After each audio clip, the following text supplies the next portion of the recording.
ನಮಸ್ಕಾರ. 2:10 ನಾವು ಪ್ರಾರಂಭ ಮಾಡೋಣ.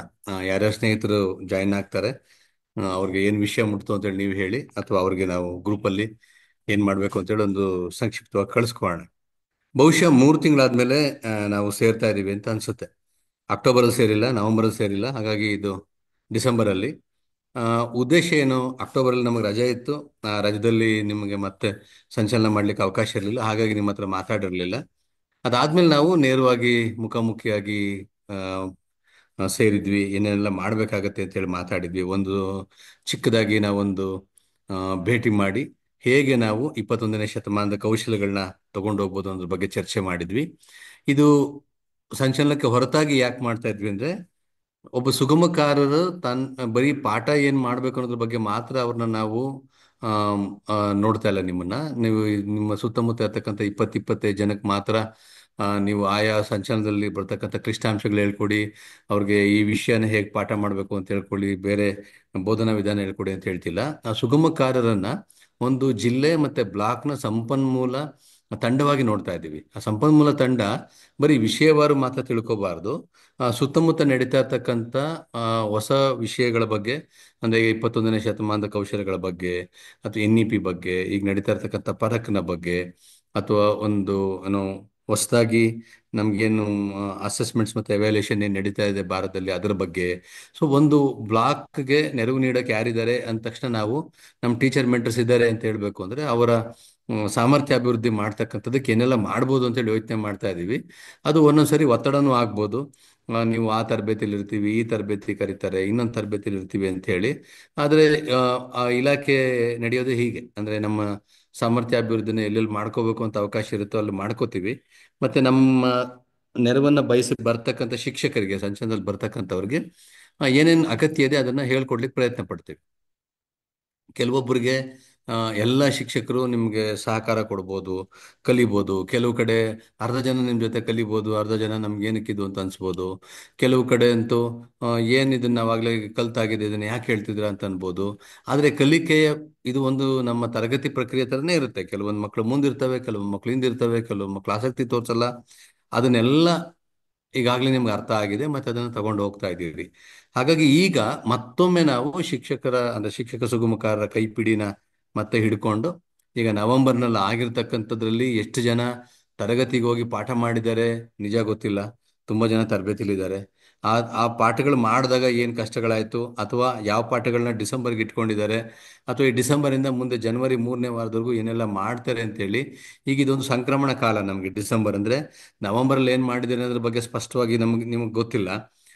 ಈಗಿಂದ ಡಿಸೆಂಬರ್ 2 ವಾರ ಏನ್ ಮಾಡಿದ್ದಾರೆ ಅಂತ ಗೊತ್ತಿಲ್ಲ. ಯಾಕಂದ್ರೆ ಇಲ್ಲ ಒಬ್ರು MTIP ತರಬೇತಿಗೆ ಹೋಗಿರ್ತಾರೆ, ಇಲ್ಲ ಇನ್ನೊಂದು ತರಬೇತಿಗೆ ಹೋಗಿರ್ತಾರೆ, 5 ದಿನ ತರಬೇತಿಗೆ ಹೋಗಿರ್ತಾರೆ. ಹಾಗಾಗಿ ನಿಮಗೆ ಯಾವ್ಯಾವ ಟೀಚರ್ಸ್ ಎಲ್ಲೆಲ್ಲಿ ಇದ್ದಾರೆ ಅನ್ನೋದೇ ಗೊತ್ತಾಗುತ್ತೆ. ನೀವು ಸಂಚಲನಕ್ಕೆ ಮೊದಲನೇ ಮಾಡ್ಬೇಕಾದ ಕೆಲಸ, ಎಲ್ಲರೂ ಎಲ್ಲಿದ್ದೀವಿ ಅಂತ ಒಂದ್ಸರಿ ನೋಡ್ಕೊಳ್ಳಿ, ಅಲ್ಲಿಂದ ಮುಂದಕ್ಕೆ ಅವ್ರನ್ನ ಹೆಂಗ್ ಕರ್ಕೊಂಡು ಹೋಗ್ಬೇಕು ಅಂತ ಹೇಳಿ ಮಾಡ್ತೇವೆ. ಅದಕ್ಕೆ ಈಗ ನಮ್ಮೊಂದಿಗೆ ಡಯಟ್ನ ಪದ್ಮಶ್ರೀ ಮೇಡಮ್ ಅವರಿದ್ದಾರೆ, ಹಿರಿಯ ಉಪನ್ಯಾಸಕರು.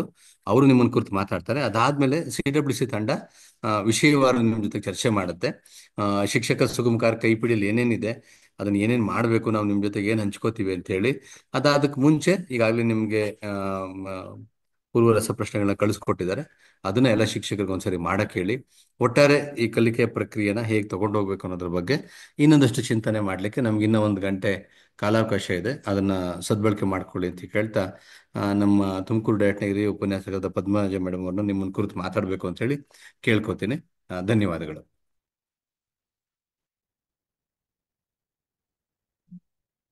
ಧನ್ಯವಾದಗಳು ಪ್ರಸನ್ನ ಸರ್, ನನಗೆ ಅವಕಾಶ ಕೊಟ್ಟಿದ್ದಕ್ಕಾಗಿ ಇಲ್ಲಿ ವಿಷಯಗಳನ್ನು ಹಂಚ್ಕೊಳ್ಲಿಕ್ಕೆ ಮತ್ತೆ ನಮ್ಮ ಸುಗಮಕಾರರ ಮಿತ್ರರೊಂದಿಗೆ ಚರ್ಚೆ ಮಾಡಲಿಕ್ಕೆ ಅವಕಾಶ ಸಿಕ್ಕಿದೆ. ಅದಕ್ಕಾಗಿ ಮತ್ತೊಮ್ಮೆ ತಮಗೆ ಧನ್ಯವಾದಗಳನ್ನು ಹೇಳ್ತಾ, ಆತ್ಮೀಯ ಸುಗಮಕಾರರ ಮಿತ್ರರೇ, ಒಂದು ತರಗತಿ ಪ್ರಕ್ರಿಯೆ ನಮ್ಮ ಶಾಲೆಗಳಲ್ಲಿ ಸುಧಾರಣೆ ಆಗಬೇಕು ಅಂತ ನಾವು ಪುಂಖವಾಗಿ ನಾವು ಪ್ರಯತ್ನ ಪಡ್ತಾ ಇದ್ದೇವೆ. ಕಲಿಕಾ ಫಲ ಆಧಾರಿತವಾಗಿ ಕಲಿಕೆ ಆಗಬೇಕು ಅಂತಂದರೆ ಅದಕ್ಕೆ ಬೇಕಾದಂಥ ಚಟುವಟಿಕೆಗಳನ್ನು ಅನುಕೂಲಿಸುವಿಕೆ ವಿಧಾನಗಳನ್ನು ನಮ್ಮ ಶಿಕ್ಷಕರು ಹುಡುಕೋಬೇಕಾಗತ್ತೆ. ಅದಕ್ಕೆ ನೀವು ಹೆಚ್ಚಿನ ಸಹಾಯವನ್ನು ಮಾಡಬೇಕು. ಎಲ್ಲಿ ಅಂತಂದರೆ ಅವರಿಗೆ ವೃತ್ತಿಪರವಾದಂಥ ಒಂದು ತರಬೇತಿಯನ್ನು ಸಂಚಲನ ಕಾರ್ಯಕ್ರಮದಲ್ಲಿ ಕೊಡಲಿಕ್ಕೆ ಸಾಧ್ಯ ಆಗ್ತದೆ. ಈಗಾಗಲೇ ನಾವು 3 ಸಂಚಲನ ಕಾರ್ಯಕ್ರಮಗಳನ್ನು ಮುಗಿಸಿ 4ನೇದಕ್ಕೆ ಅಡಿ ಇಡ್ತಾ ಇದ್ದೇವೆ. ಆ, ಈ ವಾರ ನಾವು ಗಣಿತ, ವಿಜ್ಞಾನ ಮತ್ತೆ ಇಂಗ್ಲಿಷಿಗೆ ಸಂಬಂಧಪಟ್ಟ ಅಂಶಗಳನ್ನ ಪ್ರಸ್ತುತಪಡಿಸ್ತಾ ಇದೆ, ಚರ್ಚೆ ಆಗ್ತಿದೆ ಅಂತ ನನಗೆ ಕೇಳಿ ಬಂದಿದೆ. ನನಗೆ ಗೊತ್ತಿದ್ದಾಗೆ ಈಗ ಗಣಿತ ವಿಷಯಕ್ಕೆ ಸಂಬಂಧಪಟ್ಟಾಗೆ ಸಂಚಲನ 4ರಲ್ಲಿ 4ನೇ ತರಗತಿಗೆ ಹಣ ಮತ್ತೆ ದ್ರವ್ಯರಾಶಿ ಮತ್ತೆ ಗಾತ್ರಗಳಿಗೆ ಸಂಬಂಧಪಟ್ಟಂತ ಗಣಿತ ಮೂಲ ಕ್ರಿಯೆಗಳಿಗೆ ಸಂಬಂಧಪಟ್ಟ ಅಂಶಗಳನ್ನ ಚರ್ಚೆ ಮಾಡ್ತಾ ಇದ್ದೀವಿ. ಮತ್ತೆ 5ನೇ ಕ್ಲಾಸಿಗೆ ಸಂಬಂಧಪಟ್ಟ ಹಾಗೆ ಆ ಉದ್ದ, ತೂಕ ಮತ್ತೆ ಗಾತ್ರ, ಚಿಕ್ಕದು ಮತ್ತೆ ಆ ದೊಡ್ಡದು, ಈ ತರ ಒಂದು ಅಂಶಗಳು, ಘನಾಕೃತಿ ಮತ್ತೆ ಘನ ಫಲಗಳನ್ನ ಕಂಡುಹಿಡ್ತಕ್ಕಂಥದ್ದು. ಮತ್ತೆ ಈ ತರ ಸಮಸ್ಯೆಗಳನ್ನ ನಾವು 5ನೇ ತರಗತಿಗೆ ತೂಕ ಮತ್ತು ಗಾತ್ರ ಇದಕ್ಕೆ ಸಂಬಂಧಪಟ್ಟಾಗ 5ನೇ ತರಗತಿ, 6ನೇ ತರಗತಿಯಲ್ಲಿ ಅಂಕಿ ಅಂಶಗಳು ಮತ್ತೆ ದತ್ತಾಂಶಗಳ ನಿರ್ವಹಣೆ ಹೇಗೆ ಮಾಡೋದು ಅಂತ, 7ನೇ ತರಗತಿ ಸುತ್ತಳತೆ ಮತ್ತು ವಿಸ್ತೀರ್ಣ, ಹೀಗೆ ವಿಜ್ಞಾನ ವಿಷಯದಲ್ಲಿ ಅಂಶಗಳನ್ನ ಚರ್ಚೆ ಮಾಡ್ತಾ ಇದ್ದೇವೆ ನಾವು ಸಂಚಲನ ತರಗತಿಗಳಲ್ಲಿ. ಅಂದ್ರೆ ಪ್ರಸನ್ನ ಸರ್ ಹೇಳ್ದಾಗೆ ನವೆಂಬರ್ ಅಲ್ಲಿ ಹೇಗೆ ಪಾಠಗಳು ನಡೆದಿದೆ ಮತ್ತೆ ಡಿಸೆಂಬರ್ ಅಲ್ಲಿ 2 ವೀಕಲ್ಲಿ ಎಷ್ಟು ಕಲಿಕಾಂಶಗಳನ್ನ ಚರ್ಚೆ ಆಗಿದೆ ಅನ್ನೋದನ್ನ ಮನದಲ್ಲಿ ಇಟ್ಕೊಂಡು ಅವ್ರಿಗೆ ಶಿಕ್ಷಕರಿಗೆ ಬಂದಿರತಕ್ಕಂಥ ಕಠಿಣ ಹೇಗೆ ಅನುಕೂಲಿಸ್ಲಿಕ್ಕೆ ಕಠಿಣಾಂಶಗಳಿಗೆ ಸಾಧ್ಯವಾಗಿದೆಯಾ ಇಲ್ವಾ ಅನ್ನೋದನ್ನ ವಿಮರ್ಶೆ ಮಾಡಿಕೊಂಡು ಈ ಕೆಲಸಗಳನ್ನ ಮಾಡಬೇಕು ಅಂತ ಹೇಳ್ತೀನಿ. ಹಾಗೇನೆ ವಿಜ್ಞಾನಕ್ಕೆ ಸಂಬಂಧಪಟ್ಟಾಗೆ 4ನೇ ತರಗತಿ ವೃತ್ತಿ ವಿಶೇಷ ಒಂದು ಕಲಿಕಾ ಫಲಗಳು ಮತ್ತೆ ಕಲಿಕಾಂಶಗಳಿಗೆ ಸಂಬಂಧಪಟ್ಟಾಗೆ ಅಂಶಗಳನ್ನ ಚರ್ಚೆ ಆಗ್ತಾ ಇದೆ. ಮತ್ತೆ ಹಬ್ಬ ಮತ್ತೆ ಹರುಷ ಒಂದು ಕಲಿಕಾಂಶದಲ್ಲಿ ರಾಷ್ಟ್ರೀಯ ಹಬ್ಬಗಳ ಮಹತ್ವವನ್ನ ಅರಿತಕ್ಕಂಥದ್ದು, ರಾಷ್ಟ್ರೀಯ ಸಂಕೇತಗಳನ್ನ ಗುರುತಿಸೋರು ಮತ್ತೆ ಗೌರವಿಸೋರು, ಈ ಒಂದು ಅಂಶ 4ನೇ ತರಗತಿಗಿದೆ. 5ನೇ ತರಗತಿಗೆ ವಿದ್ಯುತ್ ಶಕ್ತಿಗೆ ಸಂಬಂಧಪಟ್ಟದ್ದು, ಕೆಲಸ ಮಾಡಲು ಶಕ್ತಿ ಅವಶ್ಯಕ, ಆ ಶಕ್ತಿಯ ವಿವಿಧ ರೂಪಗಳು, ವಿವಿಧ ರೂಪದ ಶಕ್ತಿಗಳ ಉಪಯೋಗಗಳು, ಶಕ್ತಿ ಒಂದು ರೂಪದಿಂದ ಇನ್ನೊಂದು ರೂಪಕ್ಕೆ ಬದಲಾವಣೆಯಾಗುವುದನ್ನ ಗುರುತಿಸ್ತಕ್ಕಂಥದ್ದು, ಶಕ್ತಿಯ ಸಂರಕ್ಷಣೆ ಬಗ್ಗೆ ಮತ್ತೆ ಮಹತ್ವವನ್ನು ಗುರುತಿಸ್ತಕ್ಕಂಥ ಬಗ್ಗೆ 5ನೇ ತರಗತಿಗೆ ಚರ್ಚೆ ಆಗ್ತದೆ. 6ನೇ ತರಗತಿಗೆ ಸಂಬಂಧಪಟ್ಟ ಹಾಗೆ ವಿದ್ಯುತ್ ಶಕ್ತಿ, ಅದರ ಮಂಡಲಗಳು ಮತ್ತೆ ಬಾನಂಗಳ ಒಂದು ಸೌರವ್ಯೂಹಕ್ಕೆ ಸಂಬಂಧಪಟ್ಟ ಹಾಗೆ ಭೂಮಿಯ ಆಕಾರ, ಗಾತ್ರ, ಚಲನೆ, ಹಗಲು ರಾತ್ರಿಗಳು ಉಂಟಾಗುವುದು, ಮತ್ತೆ ಉಲ್ಕೆಗಳು, ಕ್ಷುದ್ರ ಗ್ರಹಗಳು ಮತ್ತೆ ಧೂಮಕೇತುಗಳ ಬಗ್ಗೆ, ಚಂದ್ರನ ಚಲನೆ ಮತ್ತೆ ಕಲೆಗಳ ಬಗ್ಗೆ, ಈ ತುಂಬಾನೇ ವಿಸ್ಮಯಕಾರಿ ಅದ್ಭುತ ಅಂಶಗಳ ಬಗ್ಗೆ ಚರ್ಚೆ ಆಗೋದಿದೆ. ಹಾಗೆ ವಿದ್ಯುತ್ ಶಕ್ತಿ ಮತ್ತೆ ಮಂಡಲಗಳು ಸುತ್ತಮುತ್ತಲಿನ ವಸ್ತುಗಳನ್ನು ಬಳಸಿಕೊಂಡು ಮಾದರಿಗಳನ್ನ ಹೇಗೆ ನಿರ್ಮಾಣ ಮಾಡೋದು, ಮತ್ತೆ ವಿದ್ಯುತ್ ವಾಹಕಗಳು ಮತ್ತೆ ಅವಾಹಕಗಳನ್ನ ಗುಣಲಕ್ಷಣಗಳನ್ನ, ರಚನೆಗಳನ್ನ, ಕಾರ್ಯಗಳ ಆಧಾರದ ಮೇಲೆ ವರ್ಗೀಕರಿಸೋದು ಹೇಗೆ, ಈ ಅಂಶಗಳ ಬಗ್ಗೆ ಚರ್ಚೆ ಆಗತ್ತೆ. ಮತ್ತೆ 7ನೇ ತರಗತಿಗೆ ಸಂಬಂಧಪಟ್ಟಾಗೆ ವಿದ್ಯುತ್ ಪ್ರವಾಹ ಮತ್ತು ಅದರ ಪರಿಣಾಮಗಳು ಮತ್ತೆ ಬೆಳಕುಗೆ ಸಂಬಂಧಪಟ್ಟಾಗೆ ಅಂಶಗಳು ಚರ್ಚೆ ಆಗೋದಿದೆ. ಇದಕ್ಕೆ ನಿಮ್ಗೆ ಈಗಾಗಲೇ ಗೊತ್ತಿದ್ದಾಗೆ ನಿಮ್ಗೆ ಒಂದು ಕೈಪಿಡಿಯನ್ನು ಸಹ ನೀಡಲಾಗಿದೆ. ಅದರಲ್ಲಿ ಚಟುವಟಿಕೆಗಳು, ಯೋಜನೆಗಳು, ಅಭ್ಯಾಸದ ಹಾಳೆ ಮತ್ತೆ ವಿಡಿಯೋಗಳ QR ಕೋಡ್ ಲಿಂಕ್ ಅನ್ನ ಅಲ್ಲಿ ಕೊಡಲಾಗಿದೆ. ಅದನ್ನು ಬಳಸ್ಕೊಂಡು ನಾವು ಟೀಶೋಪಿಯ ಆಪ್ಗೆ ಹೋಗಿ ಸಂಪನ್ಮೂಲಗಳನ್ನ ಶಿಕ್ಷಕರಿಗೆ ನೀಡಬಹುದಾಗಿದೆ ಮತ್ತು ಅದನ್ನು ತರಗತಿಗಳಲ್ಲೂ ಕೂಡ ಉಪಯೋಗಿಸ್ಬೋದು. ಅದರ ನೆರವನ್ನ ನಾವು ಖಂಡಿತವಾಗಿ ಪಡಿಬೇಕು ಅಂತ ಕೇಳ್ಕೊತೀವಿ. ಹಾಗೆ ಇಂಗ್ಲಿಷ್ ವಿಷಯಕ್ಕೆ ಸಂಬಂಧಪಟ್ಟಾಗೆ ಪ್ರಿಪೊಸಿಷನ್ಸ್ ಬಗ್ಗೆ, ಗ್ರಾಮರ್ ಅಂಶಗಳ ಬಗ್ಗೆ ಚರ್ಚೆ ಆಗೋದಿದೆ. ಮತ್ತೆ 4, 5 ಮತ್ತೆ 6, 7ನೇ ತರಗತಿಗಳಿಗೆ ಇರ್ತಕ್ಕಂಥ ಲೆಸನ್ಸ್ ಏನಿದೆ, ನವೆಂಬರ್ ಮತ್ತೆ ಡಿಸೆಂಬರ್ ಇರ್ತಕ್ಕಂಥ ಲೆಸನ್ಸ್ ಏನಿದೆ ಆ ಲೆಸನ್ಗಳು ಅಲ್ಲಿ ಚರ್ಚೆ ಆಗ್ತವೆ. ಇಷ್ಟು ಅಂಶಗಳನ್ನು ಹೇಳ್ತಾ ಸುಗಮಕಾರ್ವೇ ನಮ್ಮೆಲ್ಲ ಒಗ್ಗೂಡುವಿಕೆ, DETP ಒಂದು ಕಾರ್ಯಕ್ರಮ ಏನಿದೆ, ಇದರ ಒಗ್ಗೂಡುವಿಕೆ ನಮ್ಮ ಎಲ್ಲರ ಶ್ರಮ ಏನಪ್ಪಾ ಅಂದ್ರೆ ಕಲಿಕಾ ಕೋಣೆಗಳಲ್ಲಿ ನಾವೀನ್ಯತೆಯನ್ನು ತರ್ತಕ್ಕಂಥದ್ದು, ನಮ್ಮ ಮಕ್ಕಳು ಅವರಿಗೆ ಒಂದು ಸಮಾಜಕ್ಕೆ ಬೇಕಾದಂತಹ, ಪೋಷಕರಿಗೆ ಅಗತ್ಯವಾದಂತಹ, ತಮ್ಮನ್ನ ವ್ಯಕ್ತಿತ್ವವನ್ನು ನಿರ್ಮಾಣ ಮಾಡ್ಕೊಳ್ಲಿಕ್ಕೆ ಬೇಕಾದಂತಹ ಕಲಿಕಾ ಫಲಗಳನ್ನ ಅರ್ಜಿಸಿಕೊಳ್ಳುವ ಮೂಲಕ ನಿಮಗೂ ಕೂಡ ಅದರ ಒಂದು ಆತ್ಮತೃಪ್ತಿಯನ್ನ ಕೊಡಬೇಕು ಅಂತ ನಮ್ಮ ಪ್ರಯತ್ನ ನಡೆದಿದೆ. ಆ ಒಂದು ಪ್ರಯತ್ನದಲ್ಲಿ ನಾವು ಸಾಕ್ತಾ ಇದ್ದೀವಿ. ನೀವು ಕೂಡ ಅದಕ್ಕೆ ಸಹಾಯ ಮಾಡ್ತಾ ಇದ್ದೀರಿ. ನಿಮ್ಮ ವ್ಯಕ್ತಿತ್ವ ಕೂಡ ಇದರೊಂದಿಗೆ ರೂಪುಗೊಳ್ತಾ ಇದೆ ಅಂತ ನನ್ನ ಭಾವನೆ. ಪ್ರಸನ್ನ ಸರ್ ಹೇಳ್ದಾಗೆ ಒಂದು ಹೋಬಳಿಯ ರಿಸೋರ್ಸ್ ಪರ್ಸನ್ಸ್ ಆಗಿ ನೀವು ರೂಪುಗೊಳ್ತಾ ಇದ್ದೀರಿ.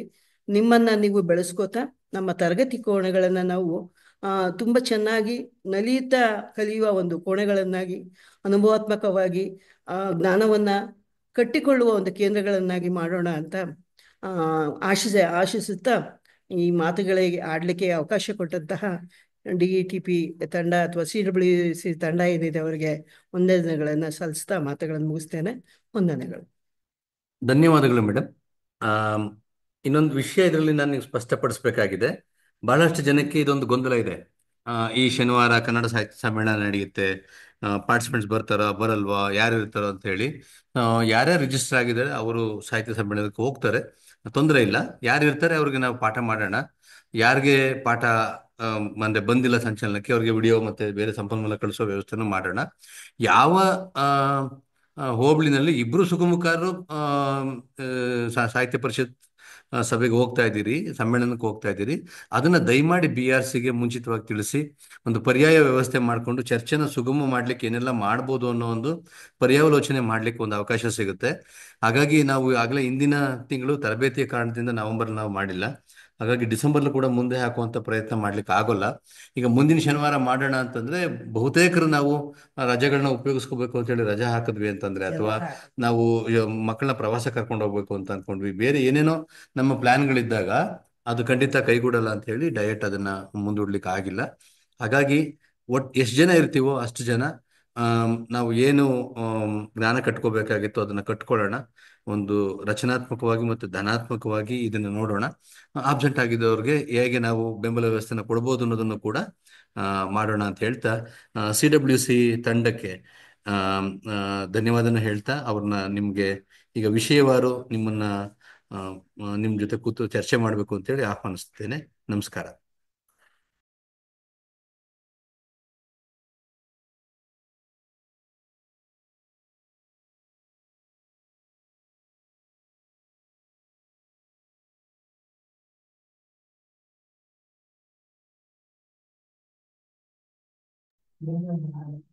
ಈ ಒಂದು ವಿಜ್ಞಾನ ಶಿಕ್ಷಕ ಸುಗಮಕಾರರ ಸಂಚಲನ ಪೂರ್ವಭಾವಿ ಸಭೆಗೆ ಆಗಮಿಸಿರುವಂತಹ ಎಲ್ಲರಿಗೂ ಸ್ವಾಗತ.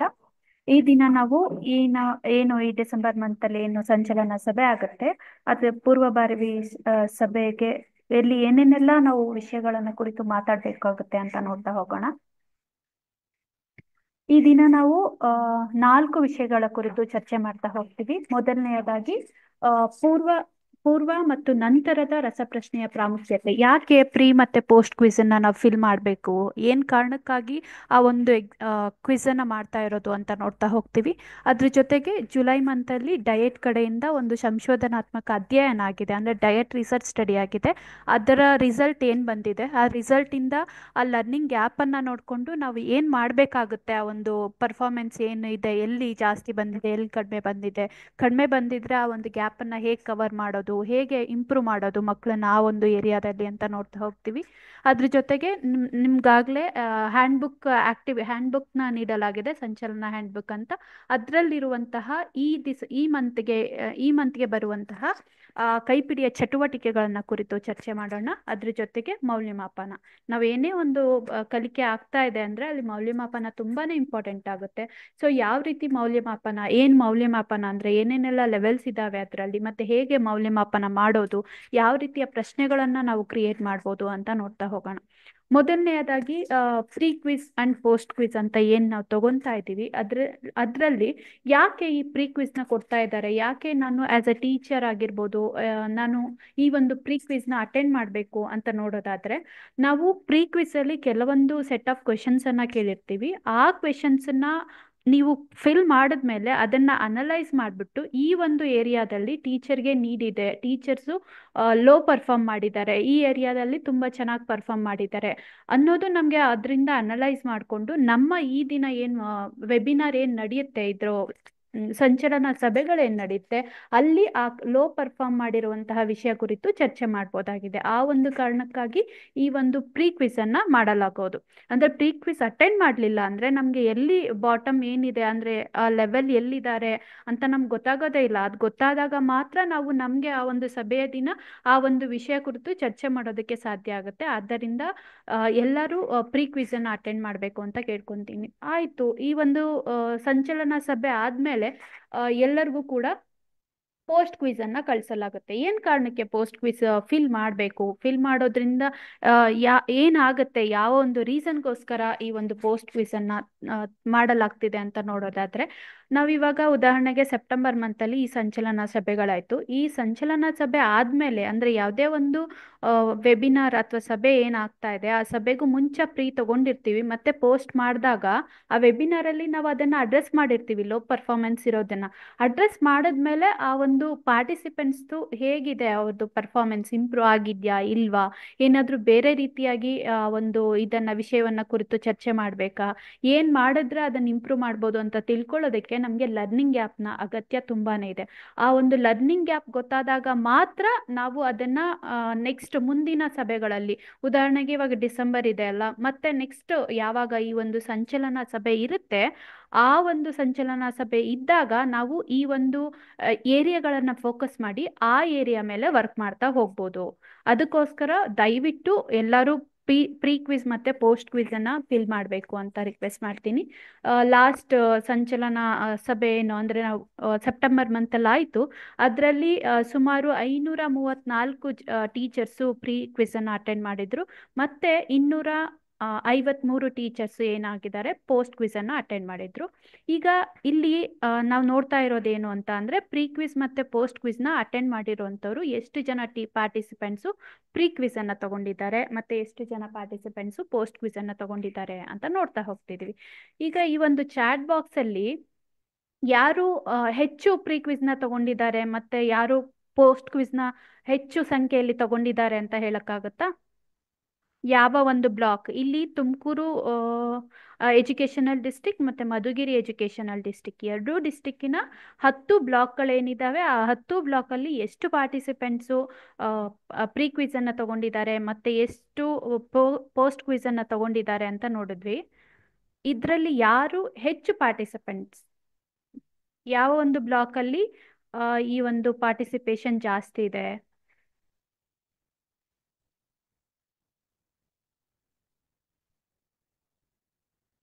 ನಾವಿಲ್ಲಿ ನೋಡ್ತಾ ಇರ್ಬೋದು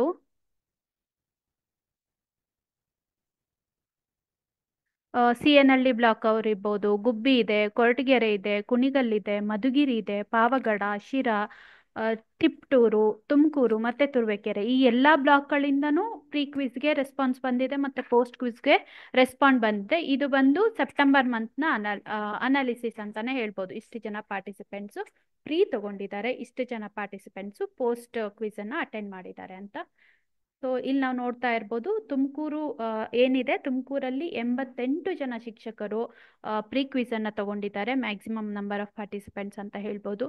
ನಂತರ ಗುಬ್ಬಿ ಅವರು 76 ಪ್ರೀ ಕ್ವಿಝನ್ನು ಅಟೆಂಡ್ ಮಾಡಿದ್ದಾರೆ ಮತ್ತು 25 ಪೋಸ್ಟ್ ಕ್ವಿಝನ್ನು ಅಟೆಂಡ್ ಮಾಡಿದ್ದಾರೆ. ಇಲ್ಲಿ ನಾವು ಒಂದು ಪ್ಯಾಟರ್ನ ನೋಡೋದೇನು ಅಂತ ಅಂದರೆ ಪ್ರೀ ಕ್ವಿಝಲ್ಲಿ ಸ್ವಲ್ಪ ಜನ ತಗೊಂಡಿದ್ದಾರೆ, ಆದರೆ ಪೋಸ್ಟ್ ಕ್ವಿಝ್ ಅಂತ ಬಂದಾಗ ತುಂಬ ಕಡಿಮೆ ಪಾರ್ಟಿಸಿಪೇಷನ್ ಇರೋದನ್ನು ನಾವು ನೋಡ್ಬೋದಾಗಿದೆ. ಈ ರೀತಿ ಎರಡರಲ್ಲೂ ಪಾರ್ಟಿಸಿಪೇಷನ್ ಇದ್ದರೆ ಮಾತ್ರ ನಮಗೆ ನಾವು ಈಗಾಗಲೇ ಡಿಸ್ಕಸ್ ಮಾಡಿದ ಹಾಗೆ ಪೋಸ್ಟ್ ಕ್ವಿಝಲ್ಲೂ ಕೂಡ ಈಕ್ವಲ್ ಎಷ್ಟು ಪ್ರೀ ಕ್ವಿಝ್ ಅಟೆಂಡ್ ಮಾಡಿದ್ದಾರೆ ಅವರು ಪೋಸ್ಟ್ ಕ್ವಿಝ್ನ ಅಟೆಂಡ್ ಮಾಡಬೇಕಾಗಿದೆ. ಮಾಡಿದಾಗ ಮಾತ್ರ ನಮಗೆ ಆ ಒಂದು ಲರ್ನಿಂಗ್ ಗ್ಯಾಪ್ನ ಫೈಂಡ್ ಔಟ್ ಮಾಡೋದಕ್ಕೆ ಸಾಧ್ಯ. ಲರ್ನಿಂಗ್ ಗ್ಯಾಪನ್ನು ಐಡೆಂಟಿಫೈ ಮಾಡದೆ ನಾವು ನೆಕ್ಸ್ಟು ಏನು ಮಾಡೋಕ್ಕಾಗಲ್ಲ. ನೆಕ್ಸ್ಟು ಮುಂದಿನ ದಿನಗಳಲ್ಲಿ ನಡೆಯುವಂತಹ ಸಂಚಲನ ಸಭೆಗಳಲ್ಲಿ ನಾವು ಯಾವ ಒಂದು ಲರ್ನಿಂಗ್ ಗ್ಯಾಪ್ ಇದೆ ಅಂತ ತಿಳ್ಕೊಳ್ದೆ ನಾವು ಅದನ್ನು ಅಡ್ರೆಸ್ ಮಾಡೋದಕ್ಕೆ ಸಾಧ್ಯ ಇಲ್ಲ. ನಾವು ಅದನ್ನು ಅಡ್ರೆಸ್ ಮಾಡಬೇಕು ಅಂತ ಆದರೆ ನಾವು ಪೋಸ್ಟ್ ಕ್ವಿಝನ್ನು ಸಹ ಅಟೆಂಡ್ ಮಾಡಲೇಬೇಕಾಗುತ್ತೆ. ಈಗ ಈ ಒಂದು ಏನು ನಾವೀಗಷ್ಟೇ ನೋಡಿದ್ವಿ, ಪ್ರೀ ಕ್ವಿಝಲ್ಲಿ 534 ಜನ ಟೀಚರ್ಸು ಪಾರ್ಟಿಸಿಪೇಟ್ ಮಾಡಿದ್ದಾರೆ ಮತ್ತು ಪೋಸ್ಟ್ ಕ್ವಿಝನ್ನು 253 ಜನ ಟೀಚರ್ಸು ಪಾರ್ಟಿಸಿಪೇಟ್ ಮಾಡಿದ್ದಾರೆ, ಅಂದರೆ ಕ್ವಿಝನ್ನು ಅಟೆಂಡ್ ಮಾಡಿದ್ದಾರೆ ಅಂತ ಆಯ್ತು. ಹಾಗಿದ್ರೆ ಹಂಗೆ ಮಾಡಿದ್ದಾಗ ಯಾರು ಹೆಚ್ಚು ಅಂದರೆ ಪ್ರೀ ಕ್ವಿಝು ಮತ್ತು ಪೋಸ್ಟ್ ಕ್ವಿಝ್ ಎರಡರಲ್ಲೂ ಉತ್ತಮ ಅಂಕಗಳನ್ನು ಗಳಿಸಿರುವರು ಯಾರು ಅಂತ ನೋಡ್ತಾ ಹೋಗೋಣ. ಇಲ್ಲಿ ನಾವು ನೋಡ್ತಾ ಇರ್ಬೋದು ಸಿಎನ್ಎಲ್ಡಿ ಬ್ಲಾಕಲ್ಲಿ ಏನಿದ್ದಾವೆ ಇಲ್ಲಿರುವಂತಹ 5 ಜನ teachers both pre quiz and post quiz ಅಂದರೆ ಪೂರ್ವ ಏನು ಕ್ವಿಝ್ ಮಾಡ್ತೀವಿ ಮತ್ತು ವೆಬಿನಾರ್ ನಂತರ ಆ ಒಂದು ಸಭೆ ಆದಮೇಲೆ ನಡೆಯುವಂತಹ ಕ್ವಿಝ್ ಏನಿದೆ ಅವೆರಡರಲ್ಲೂ ಉತ್ತಮ ಅಂಕಗಳನ್ನು ಗಳಿಸಿದ್ದಾರೆ, ಅಂದರೆ ಔಟ್ ಆಫ್ ಮಾರ್ಕ್ಸನ್ನು ಗಳಿಸಿರೋದನ್ನು ನಾವು ನೋಡ್ಬೋದಾಗಿದೆ. ಸಿಎನ್ಹಳ್ಳಿಯಲ್ಲಿ ಯಾರ್ಯಾರು ಅಂತ ನೋಡೋದಾದರೆ ಆಶಿಯಾ ಅಂತ ಅನ್ನೋರು, ಮತ್ತು ರತ್ನಮ್ಮ, ದಿವ್ಯಶ್ರೀ ಅವರು, ಮಹಾಲಕ್ಷ್ಮಿ ಮತ್ತು ರೂಪಾ ಅವರು ಈ 5 ಜನ ಟೀಚರ್ಸು ಪ್ರೀ ಕ್ವಿಝಲ್ಲೂ ಔಟ್ ಆಫ್ ಸ್ಕೋರ್ ಮಾಡಿದ್ದಾರೆ ಮತ್ತು ಪೋಸ್ಟ್ ಕ್ವಿಝಲ್ಲೂ ಔಟ್ ಆಫ್ ಸ್ಕೋರ್ ಮಾಡಿರೋದನ್ನು ನಾವು ನೋಡ್ಬೋದಾಗಿದೆ. ಇದು ಬಂದು ಸೆಪ್ಟೆಂಬರ್ ಮಂತಲ್ಲಿ ಆದಂತಹ ಸಂಚಲನ ಸಭೆಯ ಕ್ವಿಝ್ ಆಗಿದೆ. ಪ್ರೀ ಕ್ವಿಜ್ ಮತ್ತು ಪೋಸ್ಟ್ ಕ್ವಿಜ್. ಅದೇ ರೀತಿಯಾಗಿ ಗುಬ್ಬಿ ಅಂತ ಬಂದಾಗ ಇಲ್ಲಿ ನಾವು ನೋಡ್ತಾ ಇರ್ಬೋದು, ಗುಬ್ಬಿಯಲ್ಲಿ ಏನಾಗ್ತಾ ಇದೆ, 5 ಜನ ಗುಬ್ಬಿಯಲ್ಲೂ ಕೂಡ 5 ಜನ ಟೀಚರ್ಸು ಔಟ್ ಪ್ರೀನಲ್ಲೂ ಔಟ್ ತಗೊಂಡಿದ್ದಾರೆ ಮತ್ತು ಪೋಸ್ಟಲ್ಲೂ ಔಟ್ ತಗೊಂಡಿರೋದನ್ನು ನಾವು ನೋಡ್ಬೋದಾಗಿದೆ. ಯಾವ್ದ್ಯಾವ್ದು ಅಂತ ನೋಡೋದಾದ್ರೆ ಚೇತನ ಮ್ಯಾಮ್ ಇದ್ದಾರೆ, ದಾಕ್ಷಾಯಿಣಿ ಮ್ಯಾಮು, ಜಯಶ್ರೀ ಅವರಿದ್ದಾರೆ, ಮತ್ತು ಮುಬಿನ್ ತಾಜ್ ಅವರು, ಅದ್ರ ಜೊತೆಗೆ ಪುಷ್ಪ ಅವರು. ಈ 5 ಜನ ಟೀಚರ್ಸು ತುಂಬ ಚೆನ್ನಾಗಿ ಸ್ಕೋರ್ ಮಾಡಿದ್ದಾರೆ. ಅಂದರೆ ಪ್ರೀನಲ್ಲೂ ಔಟ್ ಸ್ಕೋರ್ ಮಾಡಿರೋದು ಮತ್ತು ಪೋಸ್ಟಲ್ಲೂ ಔಟ್ ಸ್ಕೋರ್ ಮಾಡಿರೋದನ್ನು ನಾವು ನೋಡ್ಬೋದಾಗಿದೆ. ಇದೇ ರೀತಿಯಾಗಿ ಮಧುಗಿರಿಯಲ್ಲಿ ಅರುಣ್ ಮತ್ತು ಕಾವ್ಯ ಅವರು ಔಟ್ ಸ್ಕೋರ್ ಮಾಡಿದ್ದಾರೆ. ತಿಪ್ಟೂರಿನಲ್ಲಿ ರುಕ್ಮಿಣಿ ಮ್ಯಾಮ್ ಅವರು ಔಟ್ ಸ್ಕೋರ್ ಮಾಡಿರೋದನ್ನು ನಾವು ಗಮನಿಸ್ಬೋದು. ತುಮಕೂರಿನಲ್ಲಿ 4 ಜನ ಶಿಕ್ಷಕರು ಅಂದರೆ ಚಂದ್ರಕಲಾ ಮೇಡಮ್ ಇರ್ಬೋದು, ಕೋಮಲ್ ಅವ್ರು ಇರ್ಬೋದು, ರೋಹನ್ ಇರ್ಬೋದು, ಅದ್ರ ಜೊತೆಗೆ ರೋಹನ್ ಸರ್ ಇರ್ಬೋದು, ಅದ್ರ ಜೊತೆಗೆ ಯಶೋಧರನ್ ಅವರು, ಇವರೆಲ್ಲರೂ ಕೂಡ ಒಂದು ಒಟ್ಟಾರೆಯಾಗಿ ಹೇಳೋದಾದ್ರೆ 17 ಜನ ಶಿಕ್ಷಕರು ಏನ್ ಮಾಡಿದ್ದಾರೆ, ಈ ಒಂದು ಕ್ವಿಜ್ ಅಲ್ಲಿ ಔಟ್ ಸ್ಕೋರ್ ಮಾಡಿರೋದನ್ನ ನಾವು ನೋಡ್ಬೋದಾಗಿದೆ. ಈ ರೀತಿ ಎಲ್ಲದರಲ್ಲೂ ಔಟ್ ಸ್ಕೋರ್ ಮಾಡಿರುವಂತಹ ನಿಮ್ಮೆಲ್ಲರಿಗೂ ಮತ್ತೆ ಅಟೆಂಡ್ ಮಾಡಿರೋ ಎಲ್ಲರಿಗೂ ನಮ್ಮ ಕಡೆಯಿಂದ ಧನ್ಯವಾದಗಳನ್ನ ಹೇಳ್ತಾ, ಈಗ ನಾವು ಪ್ರೀ ಕ್ವಿಜ್ ಪೋಸ್ಟ್ ಕ್ವಿಜ್ ಏನ್ ರೆಸ್ಪಾಂಡ್ ಬಂದಿದೆ ಮತ್ತೆ ಯಾಕೆ ಪ್ರೀ ಕ್ವಿಜ್ ನ ಅಟೆಂಡ್ ಮಾಡಬೇಕು ಮತ್ತೆ ಪೋಸ್ಟ್ ಕ್ವಿಜ್ ಅನ್ನ ಯಾಕೆ ಅಟೆಂಡ್ ಮಾಡಬೇಕು ಆಸ್ ಎ ಟೀಚರ್ ಅಂತ ನೋಡ್ತಾ ಹೋದ್ವಿ. ಇವಾಗ ಡಯಟ್ ರಿಸರ್ಚ್ ಸ್ಟಡಿ ಅಂದ್ರೆ ಈಗಷ್ಟೇ ನಾವು ಹೇಳಿದ್ವಿ 4 ವಿಷಯಗಳ ಕುರಿತು ನಾವು ಚರ್ಚೆ ಮಾಡ್ತೀವಿ ಅಂತ. 2ನೇ ವಿಷಯ ಬಂದು ಸಂಶೋಧನಾತ್ಮಕ ಅಧ್ಯಯನ. ಡಯಟ್ ಕಡೆಯಿಂದ ಜುಲೈ ಮಂತ್ ಅಲ್ಲಿ ಒಂದು ರಿಸರ್ಚ್ ಸ್ಟಡಿ ಆಗುತ್ತೆ. ಈ ಒಂದು ರಿಸರ್ಚ್ ಸ್ಟಡಿಯಲ್ಲಿ ಮಕ್ಕಳನ್ನ ಕಾಂಪಿಟೆನ್ಸಿನ ಟೆಸ್ಟ್ ಮಾಡಲಾಗುತ್ತೆ, ಅವರು ಆ ಕಾಂಪಿಟೆನ್ಸಿನ ಅಚೀವ್ ಮಾಡಿದಾರಾ ಇಲ್ವಾ ಅಂತ. ಅದೇ ರೀತಿಯಾಗಿ ಸ್ಕಿಲ್ ಅನ್ನ ಟೆಸ್ಟ್ ಮಾಡಲಾಗಿದೆ, ಯಾವ ಸ್ಕಿಲ್ ಡೆವಲಪ್ ಆಗಿದೆ ಮಗಳಿಗೆ, ಯಾವ ಸ್ಕಿಲ್ಲು ಇನ್ನು ಇಂಪ್ರೂವ್ ಆಗಬೇಕಾಗಿದೆ ಅನ್ನೋದನ್ನ ನೋಡ್ತಾ ಹೋಗೋಣ. ಈ ಒಂದು ಡಯಟ್ ರಿಸರ್ಚ್ ಸ್ಟಡಿ ಏನನ್ನ ಫಲಿತಾಂಶವನ್ನ ನೀಡಿದೆ ಅಂತ ನೋಡ್ತಾ ಹೋಗೋಣ. ಮೊದಲನೆಯದಾಗಿ ತುಮಕೂರು. ಈ ತುಮಕೂರಲ್ಲಿ ನಾವು ಇವಾಗ ನೋಡ್ತಿರುವಂಥದ್ದು, ತುಮಕೂರಲ್ಲಿ ವಿಜ್ಞಾನದ ವಿದ್ಯಾರ್ಥಿಗಳು ಎಷ್ಟು ಮಾರ್ಕ್ಸ್ ಅನ್ನ ಆವ್ರೇಜ್ ಪರ್ಸೆಂಟೇಜ್ ಅನ್ನ ಪಡ್ಕೊಂಡಿದ್ದಾರೆ ಅಂತ ನೋಡ್ತಾ ಹೋಗೋಣ. ಈಗಾಗಲೇ ನಮ್ಗೆ ತಿಳಿದಿರೋ ಹಾಗೆ 4 ಮತ್ತು 5ನೇ ತರಗತಿ ಅಂದ್ರೆ ಎನ್ವಿರಾನ್ಮೆಂಟಲ್ ಸ್ಟಡೀಸ್ ಆಗುತ್ತೆ. 6 ಮತ್ತು 7ನೇ ತರಗತಿಯ ವಿದ್ಯಾರ್ಥಿಗಳು ವಿಜ್ಞಾನ ವಿಷಯವನ್ನ ಕುರಿತು ಅಟೆಂಡ್ ಮಾಡಿದ್ದಾರೆ, ಕ್ವೆಶನ್ಸ್ ಅನ್ನ ತಗೊಂಡಿದ್ದಾರೆ ಅಂತ ಹೇಳ್ಬೋದಾಗಿದೆ. ಇವಾಗ ಇಲ್ಲಿ ನಾವು 4ನೇ ತರಗತಿಯಲ್ಲಿ ನೋಡೋದಾದ್ರೆ ಇಲ್ಲಿ 44 ಜನ ಪಾರ್ಟಿಸಿಪೆಂಟ್ಸ್ ಏನ್ ಮಾಡಿದ್ದಾರೆ, ಈ ಒಂದು 4ನೇ ತರಗತಿಯ ಕಾಂಪಿಟೆನ್ಸಿಯನ್ನ ಅಚೀವ್ ಮಾಡಿದ್ದಾರೆ ಅಂತ ಹೇಳ್ಬೋದಾಗಿದೆ. ಇಲ್ಲಿ ನಾವು ನೋಡ್ತಾ ಇರ್ಬೋದು. ಅದೇ ರೀತಿಯಾಗಿ 5ನೇ ತರಗತಿಯ ವಿದ್ಯಾರ್ಥಿಗಳು ಸಹ 44% ಸ್ಟೂಡೆಂಟ್ಸ್ ಏನಿದ್ದಾರೆ, ಪರ್ಸೆಂಟೇಜ್ ಆಫ್ ಸ್ಟೂಡೆಂಟ್ಸ್ ಏನ್ ಮಾಡಿದ್ದಾರೆ, ಈ ಒಂದು 44% ಕಾಂಪಿಟೆನ್ಸಿಯನ್ನ ಅಚೀವ್ ಮಾಡಿದ್ದಾರೆ ಅಂತ ಹೇಳ್ಬೋದಾಗಿದೆ. ಇದು ಬಂದು ಕಂಪ್ಲೀಟ್ ಆಗಿ ತುಮಕೂರು ಎಜುಕೇಶನಲ್ ಬ್ಲಾಕ್ ಅಲ್ಲಿ ಬರುವಂತಹ 6 ಎಜುಕೇಶನಲ್ ಡಿಸ್ಟಿಕ್ ಅಲ್ಲಿ ಬರುವಂತಹ 6 ಬ್ಲಾಕ್ಗಳ ಒಂದು ರಿಸಲ್ಟ್ ಫಲಿತಾಂಶ ಅಂತ ಹೇಳ್ಬೋದಾಗಿದೆ. ಅದೇ ರೀತಿಯಾಗಿ ವಿಜ್ಞಾನದ ಸ್ಟೂಡೆಂಟ್ಸ್ ಅಂದ್ರೆ 6ನೇ ತರಗತಿಯಲ್ಲಿ ಆವ್ರೇಜ್ ಪಾರ್ಟಿಸಿಪೆಂಟ್ಸ್ ಏನು ಸ್ಟೂಡೆಂಟ್ಸ್ ಆವ್ರೇಜ್ ಪರ್ಸೆಂಟೇಜ್ ಏನಿದೆ ಅಂತ ನೋಡೋದಾದ್ರೆ 55% ಇದೆ. ಅದೇ ರೀತಿಯಾಗಿ 7ನೇ ತರಗತಿಯಲ್ಲಿ 63% ಸ್ಟೂಡೆಂಟ್ಸು ಆ ಕಾಂಪಿಟೆನ್ಸಿಯನ್ನ ಅಚೀವ್ ಮಾಡಿದ್ದಾರೆ, ಆ ಕಾಂಪಿಟೆನ್ಸಿ ಅಚೀವ್ ಆಗಿದೆ ಅಂತ ಹೇಳ್ಬೋದಾಗಿದೆ. ಈ ಒಂದು ಅನಾಲಿಸಿಸ್ನ ಆಧಾರದ ಮೇಲೆ ನಾವೇನ್ ನೋಡ್ಬೋದು ಅಂತ ಆದ್ರೆ 4ನೇ ತರಗತಿಯವರು, 5ನೇ ತರಗತಿಯವರು ಮತ್ತೆ 6ನೇ ತರಗತಿಯವರು ಏನಿದ್ದಾರೆ, ಈ ಎಲ್ಲರೂ ಕೂಡ ಕಾಂಪಿಟೆನ್ಸಿ ಅಚೀವ್ ಮಾಡೋದು ಬಿಲೋ 15 ಅಂದ್ರೆ ಅರೌಂಡ್ 50 ಇರೋದ್ರಿಂದ ಈ ಒಂದು 4ನೇ ತರಗತಿಯ ವಿದ್ಯಾರ್ಥಿಗಳು ಮತ್ತು 5ನೇ ತರಗತಿಯ ವಿದ್ಯಾರ್ಥಿಗಳು ಅದ್ರ ಜೊತೆಗೆ 6ನೇ ತರಗತಿಯ ವಿದ್ಯಾರ್ಥಿಗಳದ್ದು ಆ ಕಾಂಪಿಟೆನ್ಸಿ ಅಚೀವ್ ಮಾಡೋದು ಪರ್ಸೆಂಟೇಜು ಹೆಚ್ಚಾಗಬೇಕಾಗಿದೆ. ಇದ್ರ ಕಡೆ ನಾವು ಹೆಚ್ಚು ಗಮನ ಹರಿಸಬೇಕಾಗಿದೆ ಅಂತ ನೋಡ್ಬೋದು.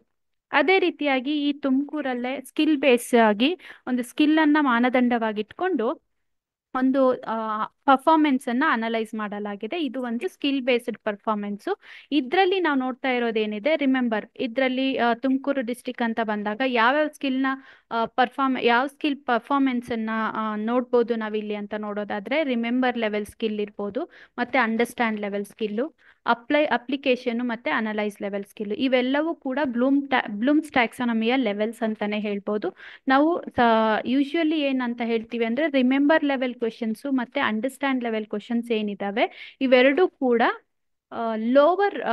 ಲೋ ಆರ್ಡರ್ ಥಿಂಕಿಂಗ್ ಕ್ವೆಶನ್ಸ್ ಅಂತ ಹೇಳ್ಬೋದಾಗಿದೆ.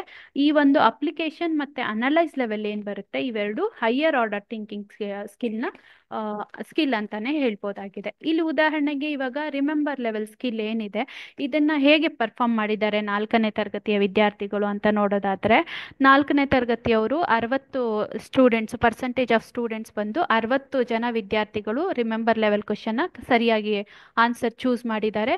ಮತ್ತೆ ಅದೇ ರೀತಿಯಾಗಿ 5ನೇ ತರಗತಿ ಅಂತ ಬಂದಾಗ ಇಲ್ಲಿ ನಾವು ನೋಡ್ತಾ ಇರ್ಬೋದು 64% ಸ್ಟೂಡೆಂಟ್ಸು ಸರಿಯಾದ ಉತ್ತರವನ್ನು ನೀಡಿದ್ದಾರೆ.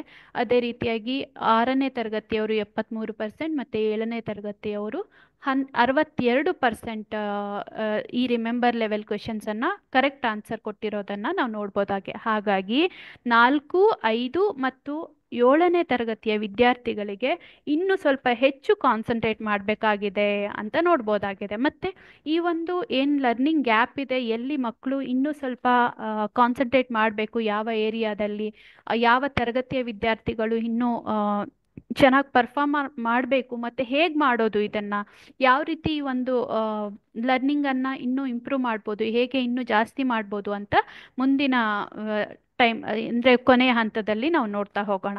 ಅದೇ ರೀತಿಯಾಗಿ ಅಂಡರ್ಸ್ಟ್ಯಾಂಡ್ ಲೆವೆಲ್ ಏನಿದೆ, ಇದು ಒಂದು ಅಂಡರ್ಸ್ಟ್ಯಾಂಡಿಂಗ್ ಅನ್ನೋದು ಒಂದು ಸ್ಕಿಲ್ ಆಗಿದೆ.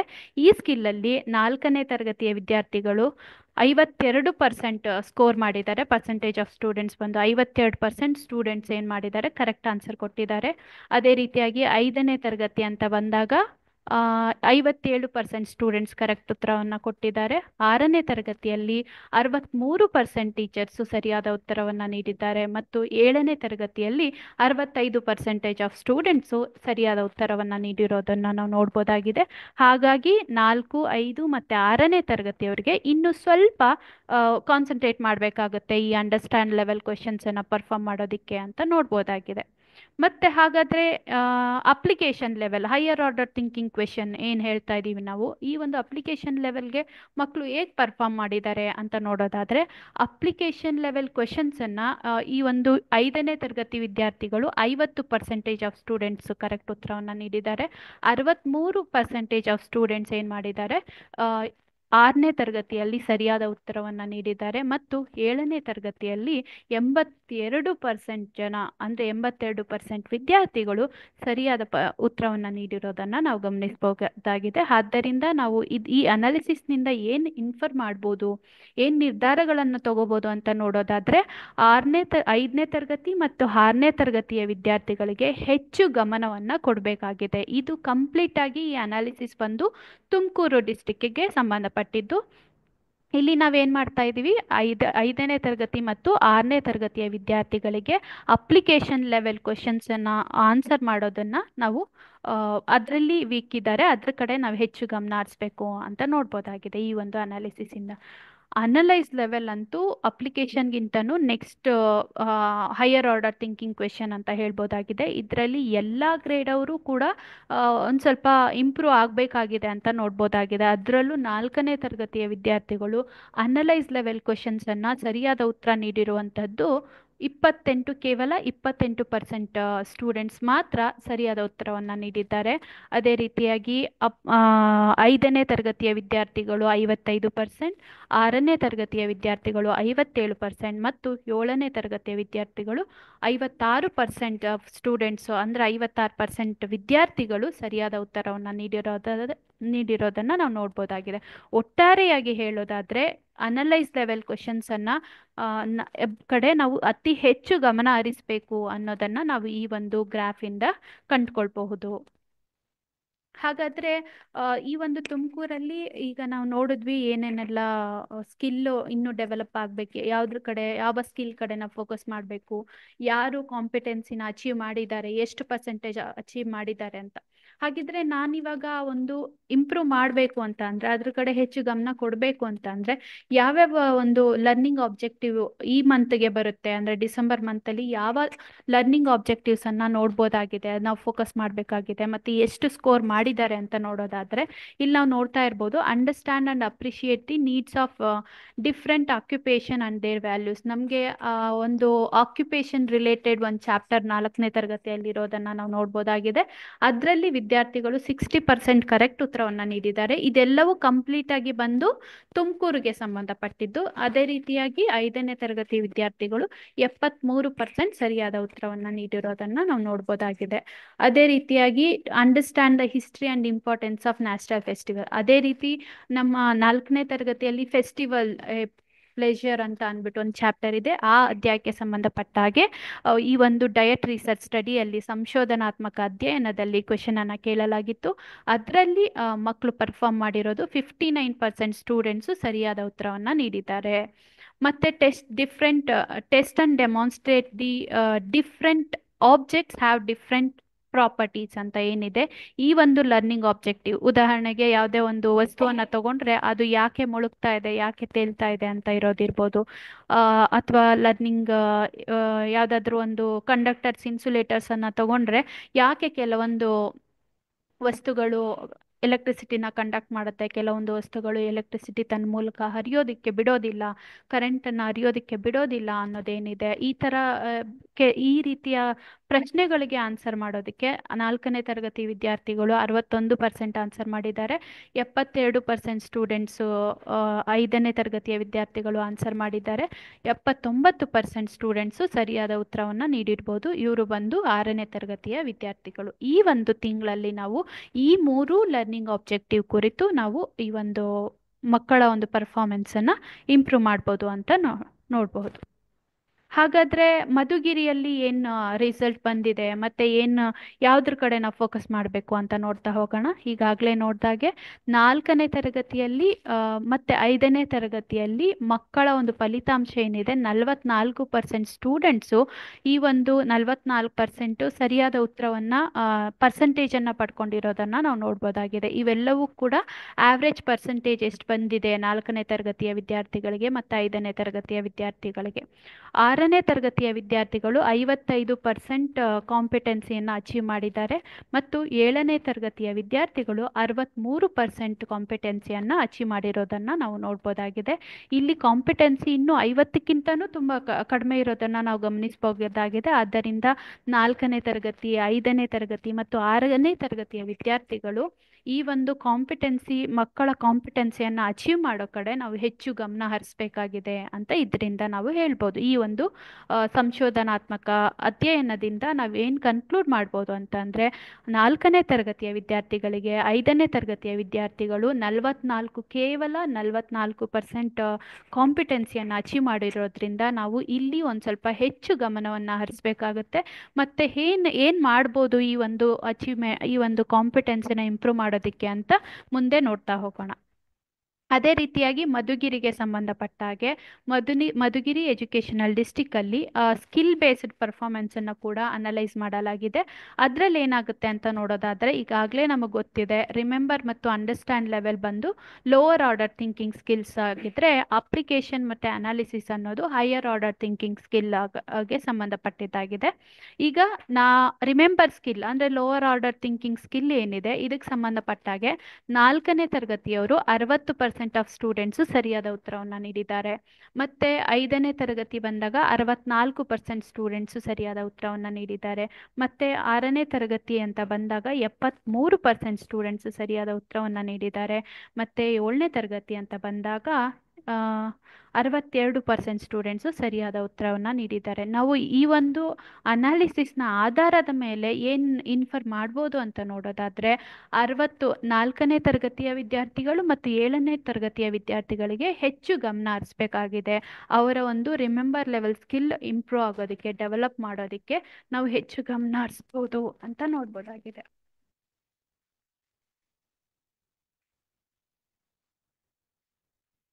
ಮತ್ತೆ ಈ ಅಂಡರ್ಸ್ಟ್ಯಾಂಡ್ ಲೆವೆಲ್ ಕ್ವಶನ್ಸ್ ಇದೆ ಅಲ್ವಾ, ಈ ಅಂಡರ್ಸ್ಟ್ಯಾಂಡ್ ಲೆವೆಲ್ ಕ್ವಶನ್ಸ್ ಅನ್ನ ಹೇಗೆ ಪರ್ಫಾರ್ಮ್ ಮಾಡಿದ್ದಾರೆ ಸ್ಟೂಡೆಂಟ್ಸ್ ಅಂತ ನೋಡೋದಾದ್ರೆ, 4ನೇ ತರಗತಿಯ ವಿದ್ಯಾರ್ಥಿಗಳು 52% ಸ್ಟೂಡೆಂಟ್ಸು ಸರಿಯಾದ ಉತ್ತರವನ್ನು ನೀಡಿದ್ದಾರೆ. 6ನೇ ತರಗತಿಯಲ್ಲಿ 57% ಸಾರಿ 5ನೇ ತರಗತಿಯಲ್ಲಿ 57%, 6ನೇ ತರಗತಿಯಲ್ಲಿ 63% ಮತ್ತು 7ನೇ ತರಗತಿಯಲ್ಲಿ 65% ಸ್ಟೂಡೆಂಟ್ಸು ಸರಿಯಾದ ಉತ್ತರವನ್ನು ನಾವು ನೀಡಿರೋದನ್ನು ನಾವು ನೋಡ್ಬೋದಾಗಿದೆ.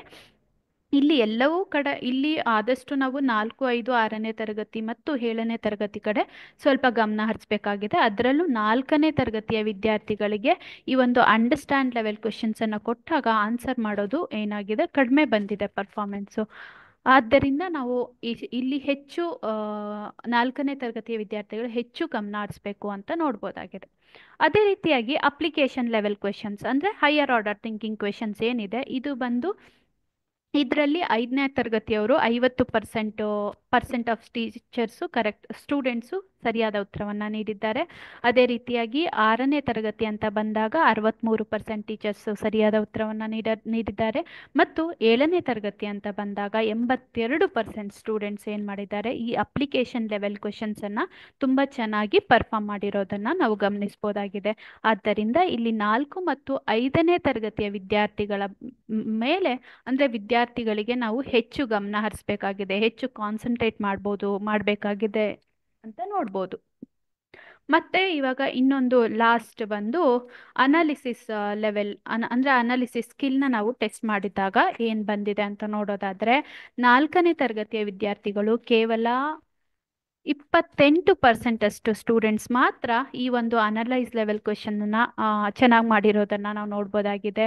6 ಮತ್ತು 5, 6, 7, 7ನೇ ತರಗತಿಯ ವಿದ್ಯಾರ್ಥಿಗಳು ಸುಮಾರು 55ರಿಂದ 56% ಸ್ಟೂಡೆಂಟ್ಸ್ ಏನು ಮಾಡಿದ್ದಾರೆ, ಸರಿಯಾದ ಉತ್ತರವನ್ನು ನೀಡಿದ್ದಾರೆ. ನಾವು ಮುಖ್ಯವಾಗಿ 4ನೇ ತರಗತಿಯ ವಿದ್ಯಾರ್ಥಿಗಳು ಹೆಚ್ಚು ಗಮನ ವಿದ್ಯಾರ್ಥಿಗಳಿಗೆ ಈ ಅನಾಲಿಸಿಸ್ ಲೆವೆಲ್ ಕ್ವೆಶನ್ಸನ್ನು ಅಟೆಂಡ್ ಮಾಡೋದು ಕಷ್ಟ ಆಗಿದೆ. ಅಲ್ಲಿ ನಾವು ತುಂಬಾ ಗಮನ ಹರಿಸಬೇಕಾಗಿದೆ. ಇದು ಕಂಪ್ಲೀಟ್ ಆಗಿ ಬಂದು ತುಮಕೂರು ಎಜುಕೇಷನಲ್ ಡಿಸ್ಟ್ರಿಕ್ಗೆ ಸಂಬಂಧಪಟ್ಟಿದ್ದು. ಅದ್ರ ಜೊತೆಗೆ 5ನೇ ತರಗತಿ, 6ನೇ ತರಗತಿ ಮತ್ತು 7ನೇ ತರಗತಿಯವರು ಕೂಡ ಪರ್ಫಾರ್ಮೆನ್ಸ್ ಕಂಪ್ಯಾರಿಟಿವ್ಲಿ ಬಂದರೆ ಅದು ಒಂದು ಸ್ವಲ್ಪ ಕಡಿಮೆ ಇದೆ ಅಂತಲೇ ಹೇಳ್ಬೋದು. ಇಲ್ಲೂ ಕೂಡ ನಾವು ಫೋಕಸ್ ಮಾಡಬೇಕಾಗಿದೆ ಅಂತ ನೋಡ್ಬೋದಾಗಿದೆ.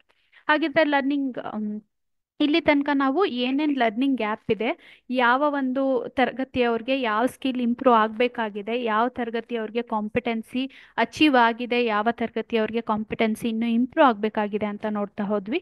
ಈಗ ಈ ಒಂದು ಕಾಂಪಿಟೆನ್ಸಿಯನ್ನು ಅಚೀವ್ ಮಾಡೋದಕ್ಕೆ ನಾವೇನು ಮಾಡ್ಬೋದು, ಯಾವ ರೀತಿ ನಾವು ನಮ್ಮ ಇಂಟರ್ವೆನ್ಷನ್ ಏನಿರಬೇಕು, ನಾವೇನು ಮಾಡಿದ್ರೆ ಆ ಒಂದು ಕಾಂಪಿಟೆನ್ಸಿ ಇರ್ಬೋದು ಮತ್ತು ಸ್ಕಿಲ್ಗಳೇನು ಹೇಳಿದ್ವಿ ನಾವು ಬ್ಲೂಮ್ಸ್ ಟ್ಯಾಕ್ಸಾನಮಿ ಮೇಲೆ ಒಂದು ಎಕ್ಸಾಮ್ ಮಾಡಿದಾಗ, ಆ ಒಂದು ರಿಸರ್ಚ್ ಸ್ಟಡಿ ಮಾಡಿದಾಗ ಏನೇನೆಲ್ಲ ಬಂದಿದೆ ಆ ಸ್ಕೋರ್ನ ಮನಸ್ಸಿನಲ್ಲಿ ಇಟ್ಕೊಂಡು ಯಾವ ರೀತಿ ಆ ಒಂದು ಚಟುವಟಿಕೆಗಳನ್ನು ಮಾಡಿಸೋದ್ರ ಮೂಲಕ, ನಾವೇನು ಮಾಡೋದ್ರ ಮೂಲಕ ಈ ಒಂದು ಮಕ್ಕಳು ಈ ಒಂದು ಬೆಟರ್ ಆಗಿ ಪರ್ಫಾರ್ಮ್ ಮಾಡೋದಕ್ಕೆ ಅವಕಾಶ ಮಾಡಿಕೊಡ್ಬೋದು ಅಂತ ನೋಡೋದಾದರೆ, ನಮಗೆ ಹ್ಯಾಂಡ್ ಬುಕ್ ಆಲ್ರೆಡಿ ನಮ್ಮೆಲ್ಲರ ಹತ್ರ ಇರೋದನ್ನು ನಮ್ಗೆ ಎಲ್ಲರ ಹತ್ರನೂ ನಮಗೆ ಸಂಚಲನ ಹ್ಯಾಂಡ್ ಬುಕ್ ಇದೆ.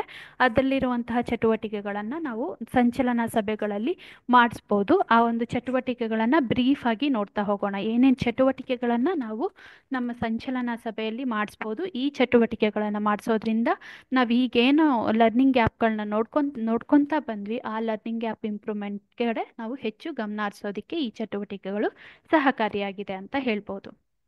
ಮೊದಲನೆಯದಾಗಿ ವಿಸ್ಮಯ ಶಕ್ತಿ ಅಂದರೆ LPSಗೆ ನಾವು ನೋಡ್ಬೋದು 5ನೇ ತರಗತಿಯಲ್ಲಿ ಅಮೇಝಿಂಗ್ ಎನರ್ಜಿ, ವಿಸ್ಮಯ ಶಕ್ತಿ ಅಂತ ಇದೆ. ಆ ಚಾಪ್ಟರ್ಗೆ ಸಂಬಂಧಪಟ್ಟಾಗೆ ಒಂದು ಚಟುವಟಿಕೆಯನ್ನು ಮಾಡೋಣ. ಆ ಚಟುವಟಿಕೆ ಅಲ್ಲಿ ಮಾಡೋದಕ್ಕೆ ಬೇಕಾಗಿರುವಂಥ ಸಾಮಗ್ರಿಗಳು, ಒಂದು ನೀರಿನ ಬಾಟಲ್ ಬೇಕಾಗುತ್ತೆ, ಪೇಪರ್ ಸ್ಟ್ರಾಗಳು ಬೇಕಾಗುತ್ತೆ, ತಟ್ಟೆ ಬೇಕಾಗುತ್ತೆ ಮತ್ತು ಥರ್ಮೋಕೋಲ್ ಬಾಲ್ಸ್ ಬೇಕಾಗುತ್ತೆ. ಅದ್ರ ಜೊತೆಗೆ ನೀರು ಕೂಡ ನಮಗೆ ಬೇಕು ಮತ್ತು ಕತ್ತರಿಸ್ಕೊಳ್ಳೋದಕ್ಕೆ ಕತ್ತರಿಯನ್ನು ಕೂಡ ನಮಗೆ ಬೇಕಾಗಿದೆ. ಮೊದಲನೆಯದಾಗಿ ನಾವೇನು ಮಾಡಬೇಕು ಅಂದರೆ ಒಂದು ವಾಟರ್ ಬಾಟಲನ್ನು ತಗೊಬೇಕು. ಒಂದು ಯೂಸ್ಡ್ ವಾಟರ್ ಬಾಟಲ್ ಏನು ಬರುತ್ತಲ್ಲ ಅದನ್ನು ತಗೊಂಡು ಅದರ ಮಧ್ಯಭಾಗದಲ್ಲಿ ನಾವು ಸಿಸರ್ನ ಸಹಾಯದಿಂದ ಕಟ್ ಮಾಡ್ಕೊಬೇಕಾಗುತ್ತೆ.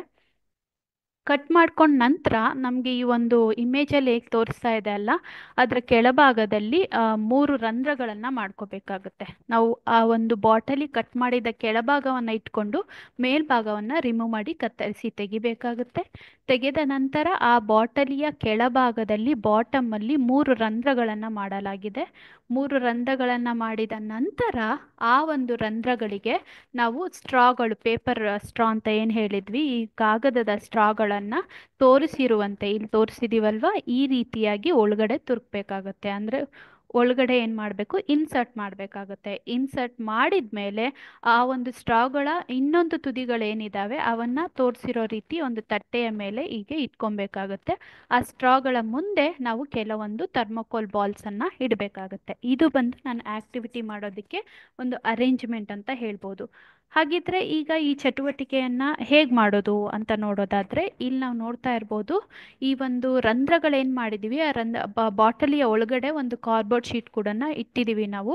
ಯಾಕೆ ಈ ಕಾರ್ಡ್ಬೋರ್ಡ್ ಶೀಟ್ ಯೂಸ್ ಮಾಡ್ತೀವಿ ಅಂತ ನೋಡ್ತಾ ಹೋಗೋಣ. ಮೊದಲಿಗೆ ಈ ಚಟುವಟಿಕೆಯನ್ನು ಮಾಡೋದಕ್ಕೆ ನಾವು ಏನು ಮಾಡ್ಬೋದು, ಈ ರಂಧ್ರಗಳಿರುವ ಜಾಗದಲ್ಲಿ ಒಂದು ಕಾರ್ಡ್ಬೋರ್ಡ್ ಶೀಟನ್ನು ತಗೊಂಡು ಆ ರಂಧ್ರಗಳನ್ನು ಕ್ಲೋಸ್ ಮಾಡಬೇಕು. ಕ್ಲೋಸ್ ಮಾಡಿದ ನಂತರ ಈ ರಂಧ್ರ ಇಲ್ಲೇನಿದೆ ಅಲ್ಲ ಬಾಟಮಲ್ಲಿ, ಈ ರಂಧ್ರಗಳನ್ನು ನಾನು ಕ್ಲೋಸ್ ಮಾಡ್ತೀನಿ. ಕ್ಲೋಸ್ ಮಾಡಿದ ನಂತರ ಈ ಒಂದು ಬಾಟಲಿಯ ಕೆಳಭಾಗ ಏನು ತಗೊಂಡಿದ್ದೀವಿ ಅದಕ್ಕೆ ನಾನು ನೀರನ್ನು ಹಾಕ್ತಾ ಹೋಗಬೇಕು. ಉದಾಹರಣೆಗೆ ಪೂರ್ತಿ ತುಂಬ ಈ ನೆಕ್ ತನಕ ಏನು ಬಂದಿದೆ ಅಲ್ಲಿ ಕೊನೆ ತನಕ, ಅಲ್ಲಿ ತನಕ ನೀರನ್ನು ಫಿಲ್ ಮಾಡಬೇಕು.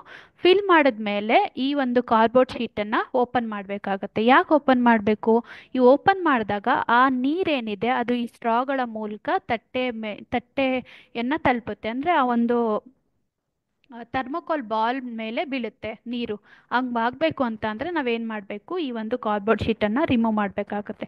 ರಿಮೂವ್ ಮಾಡಿದಾಗ ಆ ಒಂದು ಕಾರ್ಡ್ಬೋರ್ಡ್ ಶೀಟ್ ಏನಿದೆ ಅಲ್ಲ, ರಿಮೂವ್ ಮಾಡಿದಾಗ ಆ ಕಾರ್ಡ್ಬೋರ್ಡ್ ಶೀಟ್ ರಿಮೂವ್ ಮಾಡಿದ್ದೀನಿ, ಆ ಒಂದು ಸ್ಟ್ರಾಗಳ ಮೂಲಕ ನೀರು ಹರಿಯೋದಕ್ಕೆ ಶುರು ಆಗುತ್ತೆ. ನೀರು ಹರಿದು ಈ ಒಂದು ಥರ್ಮೋಕೋಲ್ ಬಾಲ್ ಮೇಲೆ ಒಂದಷ್ಟು ಪ್ರೆಷರನ್ನು ಅಪ್ಲೈ ಮಾಡಿ ಒಂದು ಫೋರ್ಸಲ್ಲಿ, ಯಾವುದೋ ಒಂದು ಫೋರ್ಸಲ್ಲಿ ಆ ಥರ್ಮೋಕೋಲ್ ಬಾಲ್ ಮೇಲೆ ನೀರು ಬರೋದನ್ನು ನಾವು ನೋಡ್ಬೋದಾಗಿದೆ. ನೀರು ಬಂದಾಗ ಏನಾಗುತ್ತೆ, ಖಂಡಿತ ಆ ಥರ್ಮೋಕೋಲ್ ಬಾಲ್ಸು ಮುಂದೆ ಮೂವ್ ಆಗೋದನ್ನು ನಾವು ಗಮನಿಸ್ಬೋದು. ಇದೇ ರೀತಿಯಾಗಿ ಮೊದಲು ಒಂದು ಭಾಗ ಮತ್ತೆ ನೆಕ್ಸ್ಟು 3/4 ಅಷ್ಟು ನೀರು ಆಗುತ್ತಲ್ಲ, 3/4 ಅಷ್ಟು ನೀರು ಆದಾಗ ಅಷ್ಟನ್ನು ನೀರನ್ನು ತಗೊಂಡು ನಾನೇನು ಮಾಡಬೇಕು, ಮತ್ತೆ ಥರ್ಮೋಕೋಲ್ ಈ ಚಟುವಟಿಕೆಯನ್ನೇ ರಿಪೀಟ್ ಮಾಡಬೇಕು. ಮತ್ತೆ ಒಂದು ಕಾರ್ಡ್ಬೋರ್ಡ್ ಶೀಟನ್ನು ತಗೊಬೇಕು, ಆ ಒಂದು ರಂಧ್ರವನ್ನು ಕ್ಲೋಸ್ ಮಾಡಬೇಕು. ಈ ಒಂದು ಬಾಟಲಿಯಲ್ಲಿ ಮುಕ್ಕಾಲು ಭಾಗ ನೀರು ತಗೋಬೇಕು. ನೀರು ತಗೊಂಡ ನಂತರ ಈ ತಟ್ಟೆಯಲ್ಲಿರುವ ನೀರನ್ನು ಕೂಡ ತೆಗೆದುಬಿಟ್ಟು ಮತ್ತೆ ಇದೇ ರೀತಿ ಅರೇಂಜ್ ಮಾಡ್ಕೋತೀವಿ. ಆದರೆ ನೀರು ಬಂದು ಮುಕ್ಕಾಲು ಭಾಗ ಇರೋದನ್ನು ನಾವು ಗಮನಿಸ್ಬೋದು. ಮುಕ್ಕಾಲು ಭಾಗ ನೀರು ಇಟ್ಟ ಮೇಲೆ ಮತ್ತೆ ಕಾರ್ಡ್ಬೋರ್ಡ್ ಶೀಟನ್ನು ನಾನು ತೆಗಿತೀನಿ. ತೆಗೆದಾಗ ಏನಾಗುತ್ತೆ, ನೀರು ಪುನಃ ಈ ಒಂದು ಸ್ಟ್ರಾಗಳ ಮೂಲಕ ಹೋಗಿ ಏನಾಗುತ್ತೆ, ಈ ಒಂದು ಥರ್ಮೋಕೋಲ್ ಬಾಲ್ ಮೇಲೆ ಬಲವನ್ನು ಪ್ರಯೋಗ ಮಾಡುತ್ತೆ.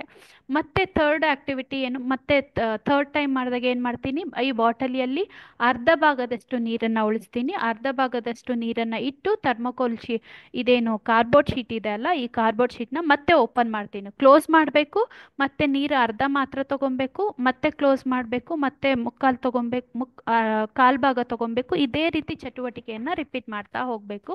ರಿಪೀಟ್ ಮಾಡಿದಾಗ ಈ ಥರ್ಮೋಕೋಲ್ ಬಾಲು ಯಾವ ರೀತಿ ಮೂವ್ ಆಗುತ್ತೆ, ತುಂಬ ಜೋರಾಗಿ ಹೋಗುತ್ತಾ ಇಲ್ಲ ನಿಧಾನವಾಗಿ ಹೋಗುತ್ತಾ, ಎಷ್ಟು ದೂರ ಹೋಗುತ್ತೆ ಅಂತ ನಿಮ್ಮ ವೀಕ್ಷಣೆಯನ್ನು ಇಲ್ಲಿ ನೀಡಿರುವಂತಹ ಒಂದು ಟೇಬಲಲ್ಲಿ ಹಾಕೊಬೋದು. ಇಲ್ಲಿ ನಾವು ನೋಡ್ತಾ ಇರ್ಬೋದು, ಬಾಟಲಿಯ ಮೇಲ್ಭಾಗದಿಂದ ನೀರಿನ ಪ್ರಮಾಣ ಎಷ್ಟಿರುತ್ತೆ. ಮೊದಲು ಪೂರ್ತಿ ಒಂದು ಬಾಟಲ್ ಅಂತಾನೆ ಅನ್ಕೊಳ್ಳೋಣ, ಫುಲ್ ಇರುತ್ತೆ. ಇದ್ದಾಗ ಥರ್ಮೋಕೋಲು ಚಲನೆಯ ದೂರ ಎಷ್ಟು ದೂರ ಅದು ಚಲಿಸುತ್ತೆ ಅಂತ ನಾನು ಬರ್ಕೊತೀನಿ.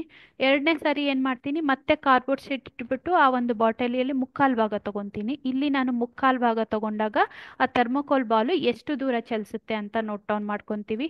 ಮತ್ತೆ ಆ ಒಂದು ಬಾಟಲಿಯಲ್ಲಿ ಅರ್ಧ ನೀರಿದ್ದಾಗ ಏನಾಗುತ್ತೆ, ಎಷ್ಟು ದೂರ ಆ ಥರ್ಮೋಕೋಲ್ ಬಾಲ್ ಚಲಿಸುತ್ತೆ, ಮತ್ತೆ ಕಾಲು ಭಾಗ ನೀರಿದ್ದಾಗ ಎಷ್ಟು ದೂರ ಆ ಒಂದು ಥರ್ಮೋಕೋಲ್ ಬಾಲ್ ಚಲಿಸುತ್ತೆ, ಮತ್ತೆ ಪೂರ್ತಿ ಬಾಟಮಲ್ಲಿದ್ದಾಗ ಎಷ್ಟು ದೂರ ಆ ಥರ್ಮೋಕೋಲ್ ಬಾಲ್ಗಳು ಚಲಿಸುತ್ತೆ ಅನ್ನೋದನ್ನ ಇಲ್ಲಿ ಮಿಲಿಮೀಟರ್ಗಳಲ್ಲಿ ನೋಟ್ ಡೌನ್ ಮಾಡ್ಕೊತಾ ಹೋಗ್ಬೇಕಾಗತ್ತೆ. ಈ ಒಂದು ಚಟುವಟಿಕೆಯನ್ನ ಮಾಡಿದ ನಂತರ ನಾವು ಕೆಲವೊಂದು ಸ್ವಾವಲೋಕನ ಪ್ರಶ್ನೆಗಳನ್ನ ಕೇಳಬೇಕಾಗತ್ತೆ. ಈ ಸ್ವಾವಲೋಕನ ಪ್ರಶ್ನೆಗಳು ನಾವು ಪ್ರತಿಯೊಂದು ಚಟುವಟಿಕೆಯನ್ನು ಮಾಡಬೇಕಾದ್ರೆ ಏನಾಗುತ್ತೆ, ಒಂದು ಚಟುವಟಿಕೆ ಮಾಡೋದು ಅನುಭವಾತ್ಮಕ ಚಟುವಟಿಕೆ ಆಗಿರುತ್ತಾ, ಅದು ಒಂದು ಆಕ್ಟಿವಿಟಿ ಮಾಡಿದ್ರೆ ಅದನ್ನ ಎಕ್ಸ್ಪೀರಿಯನ್ಷಿಯಲ್ ಆಕ್ಟಿವಿಟಿ ಅಂತ ನಾವು ಹೇಳ್ಬೋದಾ, ಇಲ್ಲ. ಒಂದು ಆಕ್ಟಿವಿಟಿ ಮಾಡಿ ಅದರಲ್ಲಿ ಸ್ವಾವಲೋಕನ ಪ್ರಶ್ನೆಗಳನ್ನ ಕೇಳಿ ಅದರಿಂದ ಬಂದಂತಹ ಉತ್ತರದಿಂದ ಒಂದು ಕಲಿಕೆಯನ್ನ ಅರಿತುಕೊಂಡು ಅದನ್ನ ನಾನು ಬೇರೆ ಸನ್ನಿವೇಶಗಳಲ್ಲಿ ಅಳವಡಿಸ್ಕೋಬೇಕು. ಹಾಗೆ ಅಳವಡಿಸಿಕೊಂಡಾಗ ಮಾತ್ರ ಆ ಒಂದು ಚಟುವಟಿಕೆ ಅನುಭವಾತ್ಮಕ ಚಟುವಟಿಕೆ ಆಗೋದಿಕ್ಕೆ ಸಾಧ್ಯ ಆಗುತ್ತೆ. ಇಲ್ಲೇನಾಗ್ತಾ ಇದೆ, ನಾನೀಗ ಒಂದು ಚಟುವಟಿಕೆಯನ್ನ ಮಾಡಿದ್ವಿ, ಚಟುವಟಿಕೆಯನ್ನ ಮಾಡಿ ನೀರಿನ ಲೆವೆಲ್ ವೇರಿ ಮಾಡ್ತಾ ಹೋದಾಗೆಲ್ಲ ಥರ್ಮೋಕೋಲ್ ಬಾಲ್ ಚಲನೆ ಕೂಡ ಬದಲಾಗೋದ ಚಲನೆಯಲ್ಲಿ ಆಗುವಂತಹ ವ್ಯತ್ಯಾಸವನ್ನು ನಾವು ನೋಟ್ ಡೌನ್ ಮಾಡ್ಕೊತ ಹೋಗ್ಬೋದು. ಈ ಚಟುವಟಿಕೆಯನ್ನ ಮಾಡುವಾಗ ನಾವೇನ್ ಪ್ರಶ್ನೆಗಳನ್ನ ಕೇಳ್ಬೋದು. ಬಾಟಲಿಯಿಂದ ನೀರನ್ನು ಬಿಟ್ಟಾಗ ತಟ್ಟೆಯಲ್ಲಿದ್ದ ಥರ್ಮೋಕೋಲ್ ಬಾಲ್ಗಳು ಏಕೆ ಚಲಿಸ್ತು? ಆ ಚಟುವಟಿಕೆನ ಮಾಡ್ತಾ ಇದೀವಿ ಪ್ರತಿ ಸಾರಿನೂ. ಪೂರ್ತಿ ಒಂದು ಬಾಟಲ್ ನೀರ್ ತಗೊಂತೀವಿ, ಮುಕ್ಕಾಲ್ ಭಾಗ ನೀರ್ ತಗೊಂತೀವಿ, ಅರ್ಧ ಭಾಗ ನೀರ್ ತಗೊಂತೀವಿ. ಈ ತರ ನೀರಿನ ಲೆವೆಲ್ ಅನ್ನ ನಾನು ವೇರಿ ಮಾಡ್ತಾ ಹೋದಾಗೆಲ್ಲ ಥರ್ಮೋಕೋಲ್ ಬಾಲ್ಗಳು ಚಲನೆ ಆಗ್ತಾ ಇದೆ. ಯಾಕೆ ಚಲಿಸ್ತಾ ಇದ್ದಾವೆ, ಏನ್ ಕಾರಣಕ್ಕೆ ಆ ಒಂದು ಥರ್ಮೋಕೋಲ್ ಬಾಲ್ಗಳು ಚಲಿಸ್ತಾ ಇದ್ದಾವೆ ಅಂತ ನಾವು ಮಕ್ಕಳಿಗೆ ಕೇಳ್ಬೋದು. ಅಲ್ಲಿ ಒಂದು ಪ್ರೆಷರ್ ಫೋರ್ಸ್ ನ ಎಕ್ಸರ್ಟ್ ಆಗ್ತಾ ಇದೆ. ಅಂದ್ರೆ ಹೈಟ್ ಜಾಸ್ತಿ ಇದ್ದಂಗೆಲ್ಲ ಆ ಒಂದು ಜಾಸ್ತಿ ವೇಗದಲ್ಲಿ ನೀರ್ ಚಲಿಸೋದನ್ನ ನಾವು ನೋಡ್ಬೋದು. ಜಾಸ್ತಿ ಬಲವನ್ನ ಹೊತ್ಕೊಂಡು ಆ ನೀರು ಏನ್ ಮಾಡುತ್ತೆ, ನೀರ್ ಚಲನೆ ಆಗುತ್ತೆ. ಅದನ್ನ ಒಂದು ಡ್ಯಾಮ್ ಅಂತಾನೆ ಕನ್ಸಿಡರ್ ಮಾಡ್ಬೋದು. ನೀರ್ ಹೈಟ್ ಜಾಸ್ತಿ ಇದ್ದಂಗೆಲ್ಲ ಆ ಪೊಟೆನ್ಶಿಯಲ್ ಎನರ್ಜಿ ಜಾಸ್ತಿ ಇರುತ್ತೆ. ಪೊಟೆನ್ಶಿಯಲ್ ಎನರ್ಜಿ ಜಾಸ್ತಿ ಇರೋದ್ರಿಂದ ಏನಾಗುತ್ತೆ, ಆ ಒಂದು ಪೊಟೆನ್ಶಿಯಲ್ ಎನರ್ಜಿ ಥರ್ಮೋಕೋಲ್ ಬಾಲ್ ಮೇಲೆ ಎಕ್ಸರ್ಟ್ ಮಾಡಿದಾಗ ಅದು ಕೈನೆಟಿಕ್ ಎನರ್ಜಿಯಾಗಿ ಬದಲಾಗಿ ಆ ಥರ್ಮೋಕಾಲ್ ಬಾಲು ಚಲಿಸೋದಕ್ಕೆ ಶುರು ಆಗುತ್ತೆ. ಅಂದ್ರೆ ಪೊಟೆನ್ಶಿಯಲ್ ಎನರ್ಜಿ ಕೈನೆಟಿಕ್ ಎನರ್ಜಿ ಆದ್ರೆ ಬದಲಾಗೋದನ್ನ ನಾವು ನೋಡ್ಬೋದಾಗಿದೆ. ಆ ನೀರಿನ ಹೈಟ್ ಕಡಿಮೆ ಆಗ್ತಾ ಹೋದಾಗೆಲ್ಲ ಪೊಟೆನ್ಶಿಯಲ್ ಎನರ್ಜಿ ಕಡಿಮೆ ಆಗುತ್ತೆ. ಆ ಒಂದು ವಾಟರಲ್ಲಿ ಸ್ಟೋರ್ಡ್ ವಾಟರಲ್ಲಿ ಪೊಟೆನ್ಶಿಯಲ್ ಎನರ್ಜಿ ಇರುತ್ತೆ. ಅದು ಹೋಗಿ ತನ್ನ ಬಲವನ್ನ ಯಾವ್ದ್ರ ಮೇಲೆ, ಥರ್ಮೋಕೋಲ್ ಬಾಲ್ ಮೇಲೆ ಹೇರೋದ್ರಿಂದ ಅಲ್ಲಿ ಏನಾಗುತ್ತೆ, ಥರ್ಮೋಕೋಲ್ ಬಾಲು ಕೈನೆಟಿಕ್ ಎನರ್ಜಿಯಾಗಿ ಬದಲಾಗುತ್ತೆ ಅದು. ಅದೇ ರೀತಿ ಥರ್ಮೋಕೋಲ್ ಬಾಲ್ಗಳ ಚಲನೆಯು ಯಾವಾಗ ಅತ್ಯಧಿಕವಾಗಿತ್ತು ಅಂದ್ರೆ ಆ ನೀರಿನ ಮಟ್ಟ ಎಲ್ಲಿದ್ದಾಗ ಬಾಟಲಿಯ ಒಳಗಡೆ ಆ ಥರ್ಮೋಕೋಲ್ ಚಲನೆ ಹೆಚ್ಚಾಗಿತ್ತು, ಅತ್ಯಧಿಕವಾಗಿತ್ತು. ಅಂದ್ರೆ ಪೂರ್ತಿ ಒಂದು ಬಾಟಲಲ್ಲಿ ತುಂಬಾ ನೀರ್ ತಗೊಂಡಿದ್ದಾಗ ಆಯ್ತಾ, ಇಲ್ಲ ಕಡಿಮೆ ಪ್ರಮಾಣದ ನೀರು ಆ ಬಾಟಲಿ ಒಳಗಿದ್ದಾಗ ಒಂದು ಅತ್ಯಧಿಕ ಚಲನೆ ಇತ್ತಾ ಅಂತ ಮಕ್ಳು ಕೇಳ್ಬೋದು. ಅವರ ಒಂದು ಅಬ್ಸರ್ವೇಷನ್ನ ಒಂದು ಟ್ಯಾಬ್ಯುಲರ್ ಕಾಲಮ್ ಮೇಲೆ ಬರ್ಕೊಂಡ್ಮೇಲೆ ಯಾವಾಗ ಅತ್ಯಧಿಕವಾಗಿತ್ತು, ಯಾವಾಗ ಕಡಿಮೆ ಇತ್ತು, ಅದ್ರ ಜೊತೆಗೆ ಯಾಕೆ ಕಡಿಮೆ ಇತ್ತು, ಅಲ್ಲಿ ಒಂದು ಎನರ್ಜಿ ಕನ್ವರ್ಷನ್ ಆಗೋದನ್ನ ನಾವು ನೋಡ್ಬೋದಾಗಿದೆ. ಈ ರೀತಿಯ ಸ್ವಾವಲೋಕನ ಪ್ರಶ್ನೆಗಳನ್ನ ಕೇಳಿದಾಗ ಮಾತ್ರ ಮಕ್ಕಳು ಆ ಒಂದು ಚಟುವಟಿಕೆ ಕುರಿತು ಆಲೋಚನೆ ಮಾಡ್ತಾರೆ. ಆಲೋಚನೆ ಮಾಡಿ ಆ ಒಂದು ಚಟುವಟಿಕೆಯಿಂದ ಮಕ್ಕಳು ಕಲಿತಾರೆ. ಆ ಒಂದು ಅನುಭವದಿಂದ ಮಕ್ಕಳು ಕಲಿತಾರೆ. ಕಲಿತು ಬೇರೆ ಸಂದರ್ಭಗಳಲ್ಲಿ ಅದನ್ನ ಅಳವಡಿಸ್ಕೊಳ್ಳೋದನ್ನ ನಾವು ನೋಡ್ಬೋದಾಗಿದೆ. ಅದೇ ರೀತಿಯಾಗಿ ಬೆಳಕು ಅಧ್ಯಾಯಕ್ಕೆ ಸಂಬಂಧಪಟ್ಟ ಹಾಗೆ ಈ ಒಂದು ಚಟುವಟಿಕೆಯನ್ನು ನೋಡೋಣ. ಬೆಳಕು ಅಂತ ಬಂದಾಗ ಇಲ್ಲಿ ನಾವು ನೋಡ್ತಿರೋ ಹಾಗೆ ಇಲ್ಲಿ ನಾವೇನ್ ಮಾಡ್ಬೋದು, ಈ ಒಂದು ಇಷ್ಟು ಆಕ್ಟಿವಿಟೀಸ್ ಬೇಕಾಗಿದೆ. ಆಕ್ಟಿವಿಟಿಯನ್ನ ಮಾಡೋದಿಕ್ಕೆ ಬೇಕಾಗಿರುವಂತಹ ಸಾಮಗ್ರಿಗಳು: ಒಂದು ಪಾರದರ್ಶಕವಾದ ಜಾರ್ ಬೇಕಾಗುತ್ತೆ, ನೀರ್ ಬೇಕಾಗುತ್ತೆ, ಹಾಲ್ ಬೇಕಾಗುತ್ತೆ, ಒಂದು ಚಮಚ ಬೇಕಾಗುತ್ತೆ, ಸ್ಪೂನ್ ಬೇಕಾಗುತ್ತೆ, ಅದ್ರ ಜೊತೆಗೆ ಒಂದು ಟಾರ್ಚ್ ಬೇಕಾಗುತ್ತೆ. ಈ ಟಾರ್ಚ್ ಅಂತ ಬಂದಾಗ ಈ ಚಟುವಟಿಕೆಯನ್ನ ಹೇಗ್ ಮಾಡೋದು ಅಂತ ನೋಡೋದಾದ್ರೆ, ನಾವು ಈ ಒಂದು ಗಾಜಿನ ಲೋಟ ಏನಿದೆ ಅಲ್ಲ, ಗಾಜಿನ ಲೋಟನೋ ಜಾರ್ ಏನಾದ್ರೂ ತಗೊಬೋದು. ಅದನ್ನ ತಗೊಂಡು ಅದ್ರೊಳಗಡೆ ನಾನು ನೀರನ್ನ ಹಾಕ್ಬೇಕಾಗತ್ತೆ. ನೀರನ್ನ ಹಾಕಿದ ಮೇಲೆ ಈ ಒಂದು ಟಾರ್ಚ್ನ ಸಹಾಯದಿಂದ, ಟಾರ್ಚನ್ನ ನಾನು ಈ ಒಂದು ಮಧ್ಯಭಾಗದ ಅಂದ್ರೆ ಪಕ್ಕದಲ್ಲಿ ಆ ಒಂದು ಪಾರದರ್ಶಕ ಜಾರ್ನ ಪಕ್ಕದಿಂದ ಬೆಳಕನ್ನ ಹಾಯಿಸಿದಾಗ ಏನ್ ಚೇಂಜಸ್ ಆಗುತ್ತೆ, ಏನ್ ಚೇಂಜಸ್ ಆಗುತ್ತಾ ಆಗಲ್ವಾ, ನಾವ್ ಏನ್ ಅಬ್ಸರ್ವ್ ಮಾಡ್ತೀವಿ ಅನ್ನೋದನ್ನ ಮಕ್ಕಳಿಗೆ ಬರ್ಕೊಳ್ಳೋದಿಕ್ಕೆ ಹೇಳ್ಬೋದು. ಮೊದಲನೆಯದಾಗಿ ನಾನು ಏನ್ ಮಾಡ್ತಾ ಇದ್ದೀನಿ, ಒಂದು ಜಾರನ್ನ ತಗೊಂಡಿದ್ದೀನಿ, ಜಾರ್ ಒಳಗಡೆ ನೀರನ್ನ ಹಾಕಿಲಾಗಿದೆ. ಆ ನೀರ್ ಹಾಕಿದ ನಂತರ ಈ ಒಂದು ಟಾರ್ಚಿನ ಸಹಾಯದಿಂದ ಬೆಳಕನ್ನ ಹಾಯಿಸಿದಾಗ, ಅಂದ್ರೆ ಆ ಒಂದು ಜಾರ್ ಮೇಲೆ ಬೆಳಕನ್ನ ಹಾಯಿಸಿದಾಗ, ಅದ್ರ ಪಕ್ಕದಿಂದ ಹಾಯಿಸಿದಾಗ ಏನು ಬೆಳಕಿನ ಕಿರಣಗಳು ಹೇಗೆ ಅದ್ರ ಮೂಲಕ ಪಾಸ್ ಆಗುತ್ತೆ ಅನ್ನೋದನ್ನ ನೋಟ್ ಡೌನ್ ಮಾಡ್ಕೋಬೇಕಾಗುತ್ತೆ. ಇದು ಒಂದು ಫಸ್ಟ್ ಆಕ್ಟಿವಿಟಿದು ಮೊದಲನೇ ಭಾಗ ಅಂತ ಹೇಳ್ಬೋದು. ಎರಡನೇದಾಗಿ ಏನ್ ಮಾಡ್ಬೇಕಾಗುತ್ತೆ, ಈ ಒಂದು ನೀರನ್ನ ತೆಗೆದುಕೊಂಡಿರುವಂತಹ ಜಾರ್ ಒಳಗಡೆನೆ ಸ್ಪೂನ್ನ ಸಹಾಯದಿಂದ ಸ್ವಲ್ಪ ಹಾಲನ್ನ ಹಾಕ್ಬೇಕಾಗುತ್ತೆ. ನಾನು ಈ ಒಂದು ಜಾರ್ ಒಳಗಡೆ ಆಲ್ರೆಡಿ ನೀರ್ ತಗೊಂಡಿದ್ವಿ, ಅದಕ್ಕೇನೆ ನಾನು ಸ್ವಲ್ಪ ಪ್ರಮಾಣದ ಹಾಲನ್ನ ಹಾಕ್ತೀನಿ, ಮಿಲ್ಕ್ ಅನ್ನ ಆಡ್ ಮಾಡ್ತೀನಿ. ಆಡ್ ಮಾಡಿದ ನಂತರ ಅದೇ ಚಟುವಟಿಕೆಯನ್ನ ಏನ್ ಮಾಡ್ಬೋದು, ನಾವು ರಿಪೀಟ್ ಮಾಡ್ಬೋದು. ರಿಪೀಟ್ ಮಾಡೋದು ಅಂತ ಅಂದ್ರೆ ಒಂದು ಟಾರ್ಚ್ ಅನ್ನ ಮತ್ತೆ ತಗೊಂಡು ಆ ಹಾಲಿನ ಅಣುಗಳನ್ನ ಹೊಂದಿರುವಂತಹ ಅಥವಾ ಹಾಲ್ ಜೊತೆ ಮಿಕ್ಸ್ ಆಗಿರುವಂತಹ ನೀರನ್ನ ನಾನು ಮತ್ತೆ ಅಬ್ಸರ್ವ್ ಮಾಡ್ತೀನಿ. ಅಬ್ಸರ್ವ್ ಮಾಡಿ ಅದ್ರ ಒಳಗಡೆ ಹೇಗೆ ಬೆಳಕಿನ ಕಿರಣಗಳು ಪಾಸ್ ಆಗ್ತಿದೆ ಅನ್ನೋದನ್ನ ಅಬ್ಸರ್ವ್ ಮಾಡ್ಬಿಟ್ಟು ನೋಟ್ ಡೌನ್ ಮಾಡ್ಕೊಳ್ಳೋದಕ್ಕೆ ಮಕ್ಕಳಿಗೆ ಹೇಳ್ಬೋದು. ಮೊದಲು ಬರೀ ನೀರನ್ನ ಏನ್ ಮಾಡ್ತೀನಿ, ಒಂದು ಟಾರ್ಚ್ನ ಪಕ್ಕದಿಂದ ಬಿಟ್ಟು ಮತ್ತೆ ಸೆಕೆಂಡ್ ಭಾಗದಲ್ಲಿ ಏನ್ ಮಾಡ್ತೀನಿ, ಆ ನೀರಿಗೆ ಸ್ವಲ್ಪ ಪ್ರಮಾಣದ ಹಾಲನ್ನ ಹಾಕಿ ಮತ್ತೆ ಈ ಒಂದು ಬೆಳಕನ್ನ ಅದ್ರ ಮೂಲಕ ಹಾಯಿಸೋದ್ರ ಮೂಲಕ ಆ ಬೆಳಕಿನ ಪಥಗಳು ಹೇಗಿದೆ, ಬೆಳಕಿನ ಕಿರಣಗಳು ಹೇಗೆ ಪಾಸ್ ಆಗ್ತವೆ ಅಂತ ಅಬ್ಸರ್ವ್ ಮಾಡಕ್ ಹೇಳಿ ಅದನ್ನ ನೋಟ್ ಡೌನ್ ಮಾಡ್ಕೊಳಕ್ ಹೇಳ್ತೀವಿ. ಮೂರನೆಯದಾಗಿ ಏನ್ ಮಾಡ್ಬೋದು ಅಂತ ನೋಡೋದಾದ್ರೆ, ಈ ಎರಡಕ್ಕೂ ಏನ್ ಡಿಫ್ರೆನ್ಸ್ ಇದೆ, ಅವೆರಡರ ನಡುವಿನ ಸಿಮಿಲಾರಿಟೀಸ್ ಏನಿದೆ ಮತ್ತೆ ಡಿಫ್ರೆನ್ಸ್ ಏನಿದೆ ಅಂತ ನೋಟ್ ಡೌನ್ ಮಾಡಿಕೊಂಡು ಇದಕ್ಕೆ ಸಂಬಂಧಪಟ್ಟ ಹಾಗೆ ಕೆಲವೊಂದು ಸ್ವಾವಲೋಕನ ಪ್ರಶ್ನೆಗಳನ್ನ ನಾವು ಕೇಳ್ಬೋದಾಗಿದೆ. ತುಂಬಾನೇ ಇಂಪಾರ್ಟೆಂಟು ಈ ಸ್ವಾವಲೋಕನ ಪ್ರಶ್ನೆಗಳು. ಒಂದು ಆಕ್ಟಿವಿಟಿನ ಮಾಡಿ ಬಿಟ್ಬಿಟ್ರೆ ಎಷ್ಟು ಮಕ್ಕಳು ಕಲಿತಾರೆ, ಆದ್ರೆ ಆ ಆಕ್ಟಿವಿಟಿ ಕುರಿತು ಕೆಲವೊಂದು ಸ್ವಾವಲೋಕನ ಪ್ರಶ್ನೆಗಳನ್ನ ಕೇಳಿದಾಗ ಮಾತ್ರ ಆ ಒಂದು ಕಲಿಕೆ ಪೂರ್ಣ ಆಗೋದಕ್ಕೆ ಸಾಧ್ಯ ಆಗುತ್ತೆ. ಸೊ ಪೂರ್ಣ ಆಗ್ಬೇಕು ಅಂದ್ರೆ ನಾವು ಅದಕ್ಕೆ ಸಂಬಂಧಪಟ್ಟಾಗೆ ಸ್ವಾವಲೋಕನ ಪ್ರಶ್ನೆಗಳನ್ನ ಕೇಳಲೇಬೇಕಾಗುತ್ತೆ. ಹಾಗಿದ್ರೆ ಯಾವ ರೀತಿಯ ಸ್ವಾವಲೋಕನ ಪ್ರಶ್ನೆಗಳನ್ನ ನಾವು ಕೇಳ್ಬೋದು ಅಂತ ನೋಡೋದಾದ್ರೆ, ನೀರು ಮತ್ತು ಹಾಲಿನ ದ್ರಾವಣದಲ್ಲಿ ಹಾಲಿನ ಪ್ರಮಾಣ ಬದಲಾಯಿಸಿದಾಗ, ಅಂದ್ರೆ ಹಾಲಿನ ಪ್ರಮಾಣ ನಾನು ಏನ್ ಹೇಳ್ದೆ, ಸ್ಪೂನಿನ ಸಹಾಯದಿಂದ ಒಂದ್ 2-3 ಸ್ಪೂನನ್ನ ಹಾಕೊಂಡ್ರೆ ಹೇಗಿರುತ್ತೆ, ಅಥವಾ ನೀರಿನ ಪ್ರಮಾಣ ತುಂಬಾ ಕಡಿಮೆ ಇಟ್ಟು ಹಾಲನ್ನ ತುಂಬಾ ಜಾಸ್ತಿ ಪ್ರಮಾಣದಲ್ಲಿ ತಗೊಂಡಾಗ ಬೆಳಕಿನ ಹಾದು ಹೋಗುವಿಕೆಯಲ್ಲಿ, ಅಂದ್ರೆ ಬೆಳಕು ಅದ್ರ ಮೂಲಕ ಏನ್ ಹಾದೋಗುತ್ತಲ್ಲ ಅದ್ರಲ್ಲಿ ಏನಾದ್ರೂ ಬದಲಾವಣೆ ಆಗಿದ್ಯಾ ಅಂತ ಗಮನಿಸ್ಬೇಕಾಗತ್ತೆ. ಮತ್ತೆ ಈ ರೀತಿಯ ಬದಲಾವಣೆಗಳಿಗೆ ಏನ್ ಕಾರಣ, ಯಾಕೆ ಬದಲಾವಣೆ ಆಯ್ತು, ನೀರಿನ ಪ್ರಮಾಣ ಹೆಚ್ಚಿದ್ದಾಗ ಯಾವ ರೀತಿಯ ಏನನ್ನ ನಾವು ವೀಕ್ಷಣೆ ಮಾಡಿದ್ವಿ, ಮತ್ತೆ ನೀರಿನ ಪ್ರಮಾಣ ಕಡಿಮೆ ಆದಾಗ ಏನನ್ನ ವೀಕ್ಷಣೆ ಮಾಡಿದ್ವಿ, ಮತ್ತೆ ಈ ಬದಲಾವಣೆಗೆ ಕಾರಣ ಏನಿರ್ಬೋದು ಅಂತ ಕೇಳೋದಿರ್ಬೋದು ಆ ಚಟುವಟಿಕೆಯನ್ನ ಮಾಡಿದ ನಂತರ. ಮತ್ತೆ ಹಾಲಿನ ಬದಲಿಗೆ ದೈನಂದಿನ ಜೀವನದಲ್ಲಿ ನೀವು ಬಳಸುವ ಬೇರೆ ಯಾವುದಾದ್ರೂ ಪದಾರ್ಥ, ಹಾಲು ಅಂತಾನಲ್ಲ ಎಣ್ಣೆನೆ ತಗೊಳ್ಳೋದು ಅಥವಾ ದ್ರವವನ್ನ ಉಪಯೋಗಿಸಿದರೆ ಬೆಳಕಿನ ಹಾದು ಹೋಗುವಿಕೆಯಲ್ಲಿ ಏನಾದ್ರೂ ಬದಲಾವಣೆ ಆಗುತ್ತಾ, ಆ ಒಂದು ಜಾರ್ ಒಳಗಡೆ ನಾನು ನೀರು ಹಾಲನ್ನ ತಗೊಳ್ಳೋದ್ರ ಬದಲು ಬರೀ ಎಣ್ಣೆಯನ್ನ ತಗೊಂಡ್ರೆ ಆಗ ಆ ಬೆಳಕು ಹೇಗೆ ಅದ್ರ ಮೂಲಕ ಹಾದು ಹೋಗುತ್ತೆ ಅನ್ನೋದನ್ನ ನಾವು ನೋಡ್ಬೋದು.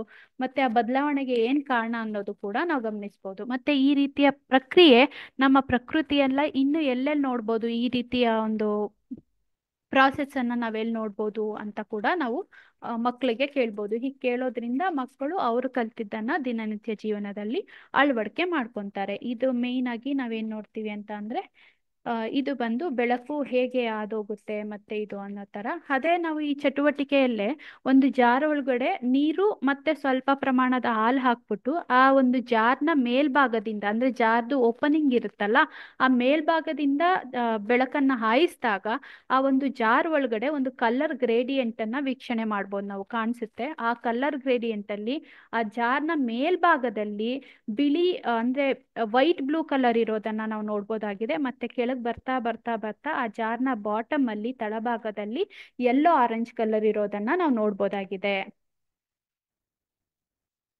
ಮತ್ತೆ ಈ ಚಟುವಟಿಕೆ ಬಂದು ಲೈಟ್ಗೆ ಸಂಬಂಧಪಟ್ಟಿದ್ದು. ಈಗ ಇನ್ನೊಂದು ಬೆಳಕಿಗೆ ಸಂಬಂಧಪಟ್ಟಾಗೆ ಒಂದು ಚಟುವಟಿಕೆಯನ್ನ ನೋಡೋದಾದ್ರೆ, ಮಕ್ಕಳಿಗೆ ಒಂದು 3 ಮೆಟೀರಿಯಲ್ಸ್ನ ಕೊಡ್ಬೋದು. ವಿದ್ಯುತ್ ತಂತಿಯನ್ನ ಕೊಡೋದು, ಬಲ್ಬ್ನ ಕೊಡೋದು, ಮತ್ತೆ ಒಂದು ಬ್ಯಾಟ್ರಿಯನ್ನ ಕೊಡೋದು. 9 ವೋಲ್ಟ್ ಬ್ಯಾಟ್ರಿಯನ್ನು ಕೊಡೋಣ. ಈ 3 ಮೆಟೀರಿಯಲ್ಸ್ನ ಕೊಟ್ಬಿಟ್ಟು ನಾವೇನ್ ಮಾಡ್ಬೇಕಾಗತ್ತೆ, ಒಂದು ಸರ್ಕ್ಯೂಟ್ ಅನ್ನ ಮಾಡೋದಿಕ್ಕೆ ಹೇಳ್ಬೋದು, ಒಂದು ವಿದ್ಯುತ್ ಮಂಡಲವನ್ನ ಡೆವಲಪ್ ಮಾಡೋದಿಕ್ಕೆ ಮಕ್ಕಳಿಗೆ ಹೇಳ್ಬೋದು. ಆದ್ರೆ ಒಂದು ಷರತ್ತಿನ ಮೇಲೆ ಈ ಒಂದು ಚಟುವಟಿಕೆಯನ್ನ ಮಾಡ್ಬೇಕಾಗುತ್ತೆ.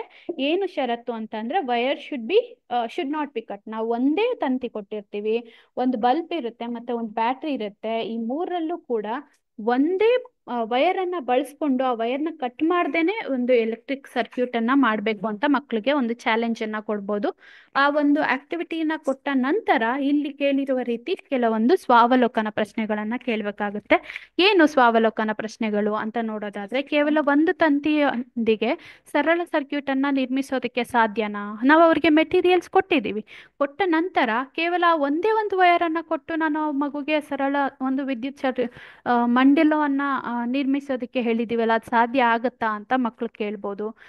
ಈ ಒಂದು ಸರಳ ಸರ್ಕ್ಯೂಟ್ ಅನ್ನ ನಿರ್ಮಿಸಲು ನಿಮಗೆ ಕನಿಷ್ಠ 2 ತಂತಿಗಳು ಬೇಕಾಗುತ್ತದೆ ಎಂದು ನೀವು ಭಾವಿಸ್ತೀರಾ? ಅಂದ್ರೆ ಒಂದು ತಂತಿ ಇದೆ, ಒಂದ್ ತಂತಿ ಇದ್ರೆ ಮಾಡಕ್ಕಾಗತ್ತಾ, ಆಗಲ್ವಾ? ಮತ್ತೆ ಒಂದಕ್ಕಿಂತ ಹೆಚ್ಚು ತಂತಿಗಳು ಬೇಕು ಅಂತ ನಿಮ್ಗೆ ಅನ್ಸುತ್ತಾ? ಅಂದ್ರೆ 2 ತಂತಿಗಳು ಬೇಕಾಗುತ್ತೆ ಅಂತ ನಿಮ್ಗೆ ಅನಿಸ್ತಾ ಇದೆಯಾ ಅಂತ ನೋಡ್ಬೋದು. ಮತ್ತೆ ಈ ಪ್ರಯೋಗದಲ್ಲಿ ನಡೆಯುತ್ತಿರುವ ಶಕ್ತಿಯ ಪರಿವರ್ತನೆಯ ಹೆಸರಿಸಿ. ಅಂದ್ರೆ ಇಲ್ಲಿ ಏನಾದ್ರೂ ಶಕ್ತಿ ಪರಿವರ್ತನೆ ಆಗ್ತಾ ಇದೆಯಾ? ಅಮೇಜಿಂಗ್ ಎನರ್ಜಿ ನೋಡಿದ್ವಿ, ಅದ್ರಲ್ಲಿ ಮೇನ್ ಆಗಿ ಏನು ಎನರ್ಜಿ ಕನ್ವರ್ಷನ್ ಬಗ್ಗೆ ನಾವು ನೋಡ್ತಾ ಹೋದ್ವಿ. ಪೊಟೆನ್ಶಿಯಲ್ ಎನರ್ಜಿ ಕೈನೆಟಿಕ್ ಎನರ್ಜಿ ಆಗಿ ಬದಲಾಗುತ್ತೆ ಅಂತ. ಈ ಪ್ರಯೋಗದಲ್ಲಿ ಆ ಶಕ್ ಈ ಪ್ರಯೋಗದಲ್ಲಿ ನಡೆಯುವ ಆ,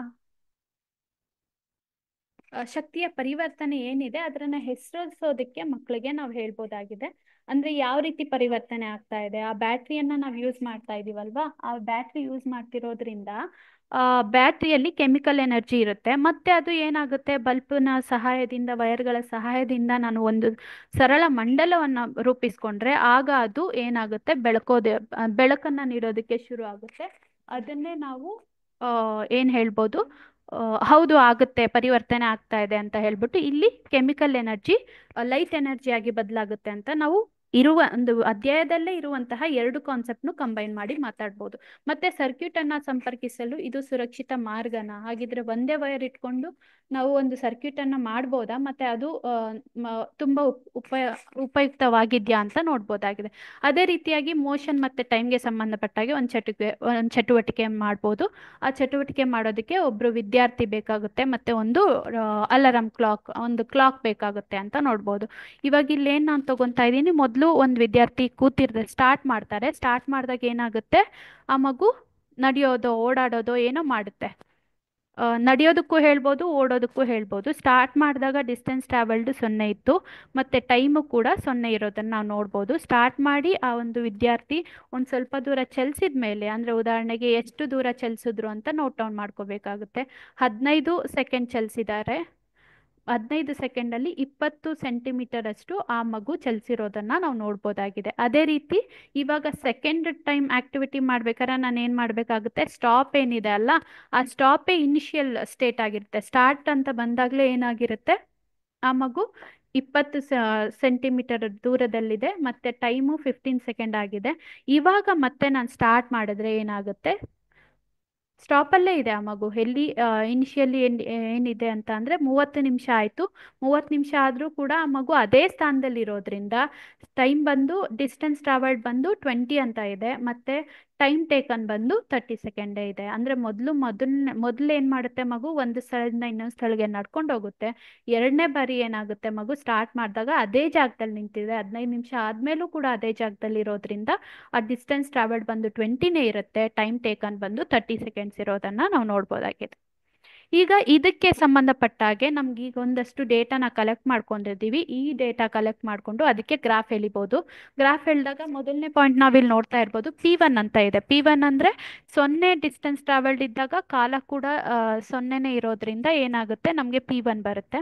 ಮತ್ತೆ 20 ಸೆಕೆಂಡ್ ಟೈಮ್ ಕಾಲದಲ್ಲಿ ಏನಾಗಿದೆ, 15 ಮೀಟರ್ ದೂರ ಚಲಿಸಿರೋದ್ರಿಂದ ನಾವು ಇದನ್ನ ಏನ್ ಮಾಡ್ಬೋದು, ಈ ರೀತಿಯಾಗಿ ಪ್ಲಾಟ್ ಮಾಡ್ಕೋಬಹುದು. ಆ ಪಾಯಿಂಟ್ ಅನ್ನ P2 ಇಂದ ಗುರುತಿಸ್ತೀವಿ. ಮತ್ತೆ ಸ್ಟಾರ್ಟ್ ಅಂತ ಬಂದಾಗ ಏನಾಗಿದೆ, 30 ಡಿಸ್ಟೆನ್ಸ್ ಟ್ರಾವೆಲ್ಡ್ ಬಂದು 30 ಬಂದಾಗ, ಟೈಮು 30 ಬಂದಾಗ ಏನಾಗುತ್ತೆ, ಅದೊಂದು ಡಿಸ್ಟೆನ್ಸ್ ಟ್ರಾವೆಲ್ಡ್ ಬಂದು 20 ಇರೋದನ್ನ ನಾವು ನೋಡ್ಬೋದಾಗಿದೆ. ಈ ರೀತಿಯಾಗಿ ನಾವೇನ್ ಮಾಡ್ಬೋದು, ಒಂದು ಡಿಸ್ಟೆನ್ಸ್ ಟೈಮ್ ಗ್ರಾಫ್ನ ನಾವು ಪ್ಲಾಟ್ ಮಾಡ್ಕೋಬಹುದು.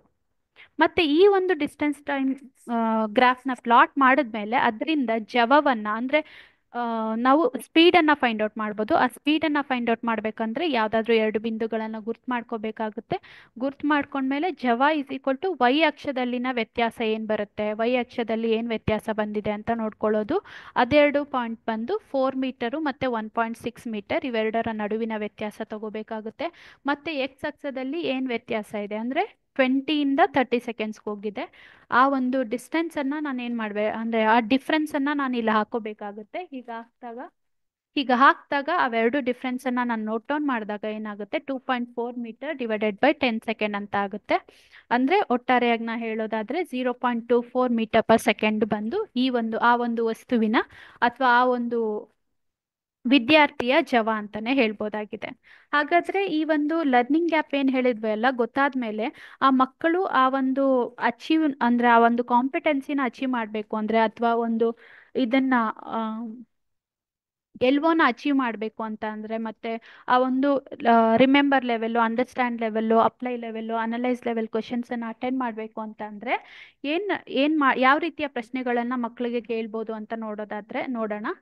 ಅಸೆಸ್ಮೆಂಟ್ ಅಂದ್ರೆ ಏನು ಅಂತ ನೋಡ್ತಾ ಹೋಗೋಣ. ಒಂದು ಅಸೆಸ್ಮೆಂಟ್ ಮಾಡಬೇಕು ಅಂತ ಅಂದರೆ ಮೊದಲನೆಯದಾಗಿ ಮಕ್ಕಳು ಏನು ಕಲಿಬೇಕು, ಅವ್ರಿಗೆ ಏನೇನು ಗೊತ್ತಿರಬೇಕು ಅಂತ ನಮ್ಗೆ ಗೊತ್ತಿರಬೇಕಾಗುತ್ತೆ. ಉದಾಹರಣೆಗೆ ಯಾವ ಒಂದು ಲರ್ನಿಂಗ್ ಔಟ್ಕಮನ್ನು ಅಚೀವ್ ಮಾಡಬೇಕಾಗಿದೆ ಅಂತ ಗೊತ್ತಿರಬೇಕು. ಅದರ ಆಧಾರದ ಮೇಲೆ ನಾನು ಈ ಒಂದು ಲರ್ನಿಂಗ್ ಔಟ್ಕಮ್ ಅಚೀವ್ ಮಾಡಬೇಕು ಅಂತಂದರೆ ಅವ್ರು ಹೇಗೆ ಕಲಿತಾರೆ ಅಂತ ತಿಳ್ಕೊಬೇಕು.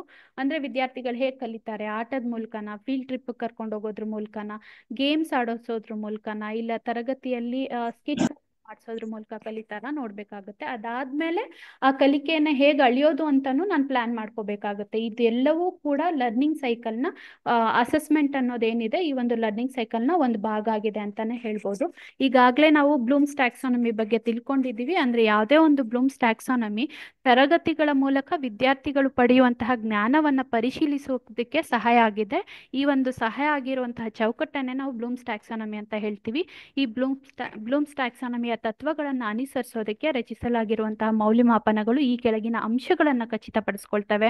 ಅಂದ್ರೆ ವಿದ್ಯಾರ್ಥಿಗಳಿಗೆ ಗ್ರಹಿಸಲು ಕಷ್ಟಕರವಾದ ವಿಷಯಗಳನ್ನು ಅರ್ಥೈಸಿಕೊಂಡಿದ್ದಾರಾ, ಮತ್ತೆ ತಮ್ಮ ಹೊಸ ಜ್ಞಾನವನ್ನ ಬಳಸಲು ಅಂದ್ರೆ ಹೊಸ ಸಂದರ್ಭಗಳಲ್ಲಿ ಬಳಸೋದಕ್ಕೆ ಸಾಧ್ಯ ಆಗ್ತಿದ್ಯಾ ಅಂತ ಕೂಡ ಇದರಿಂದ ನಮ್ಗೆ ತಿಳಿಯುತ್ತೆ.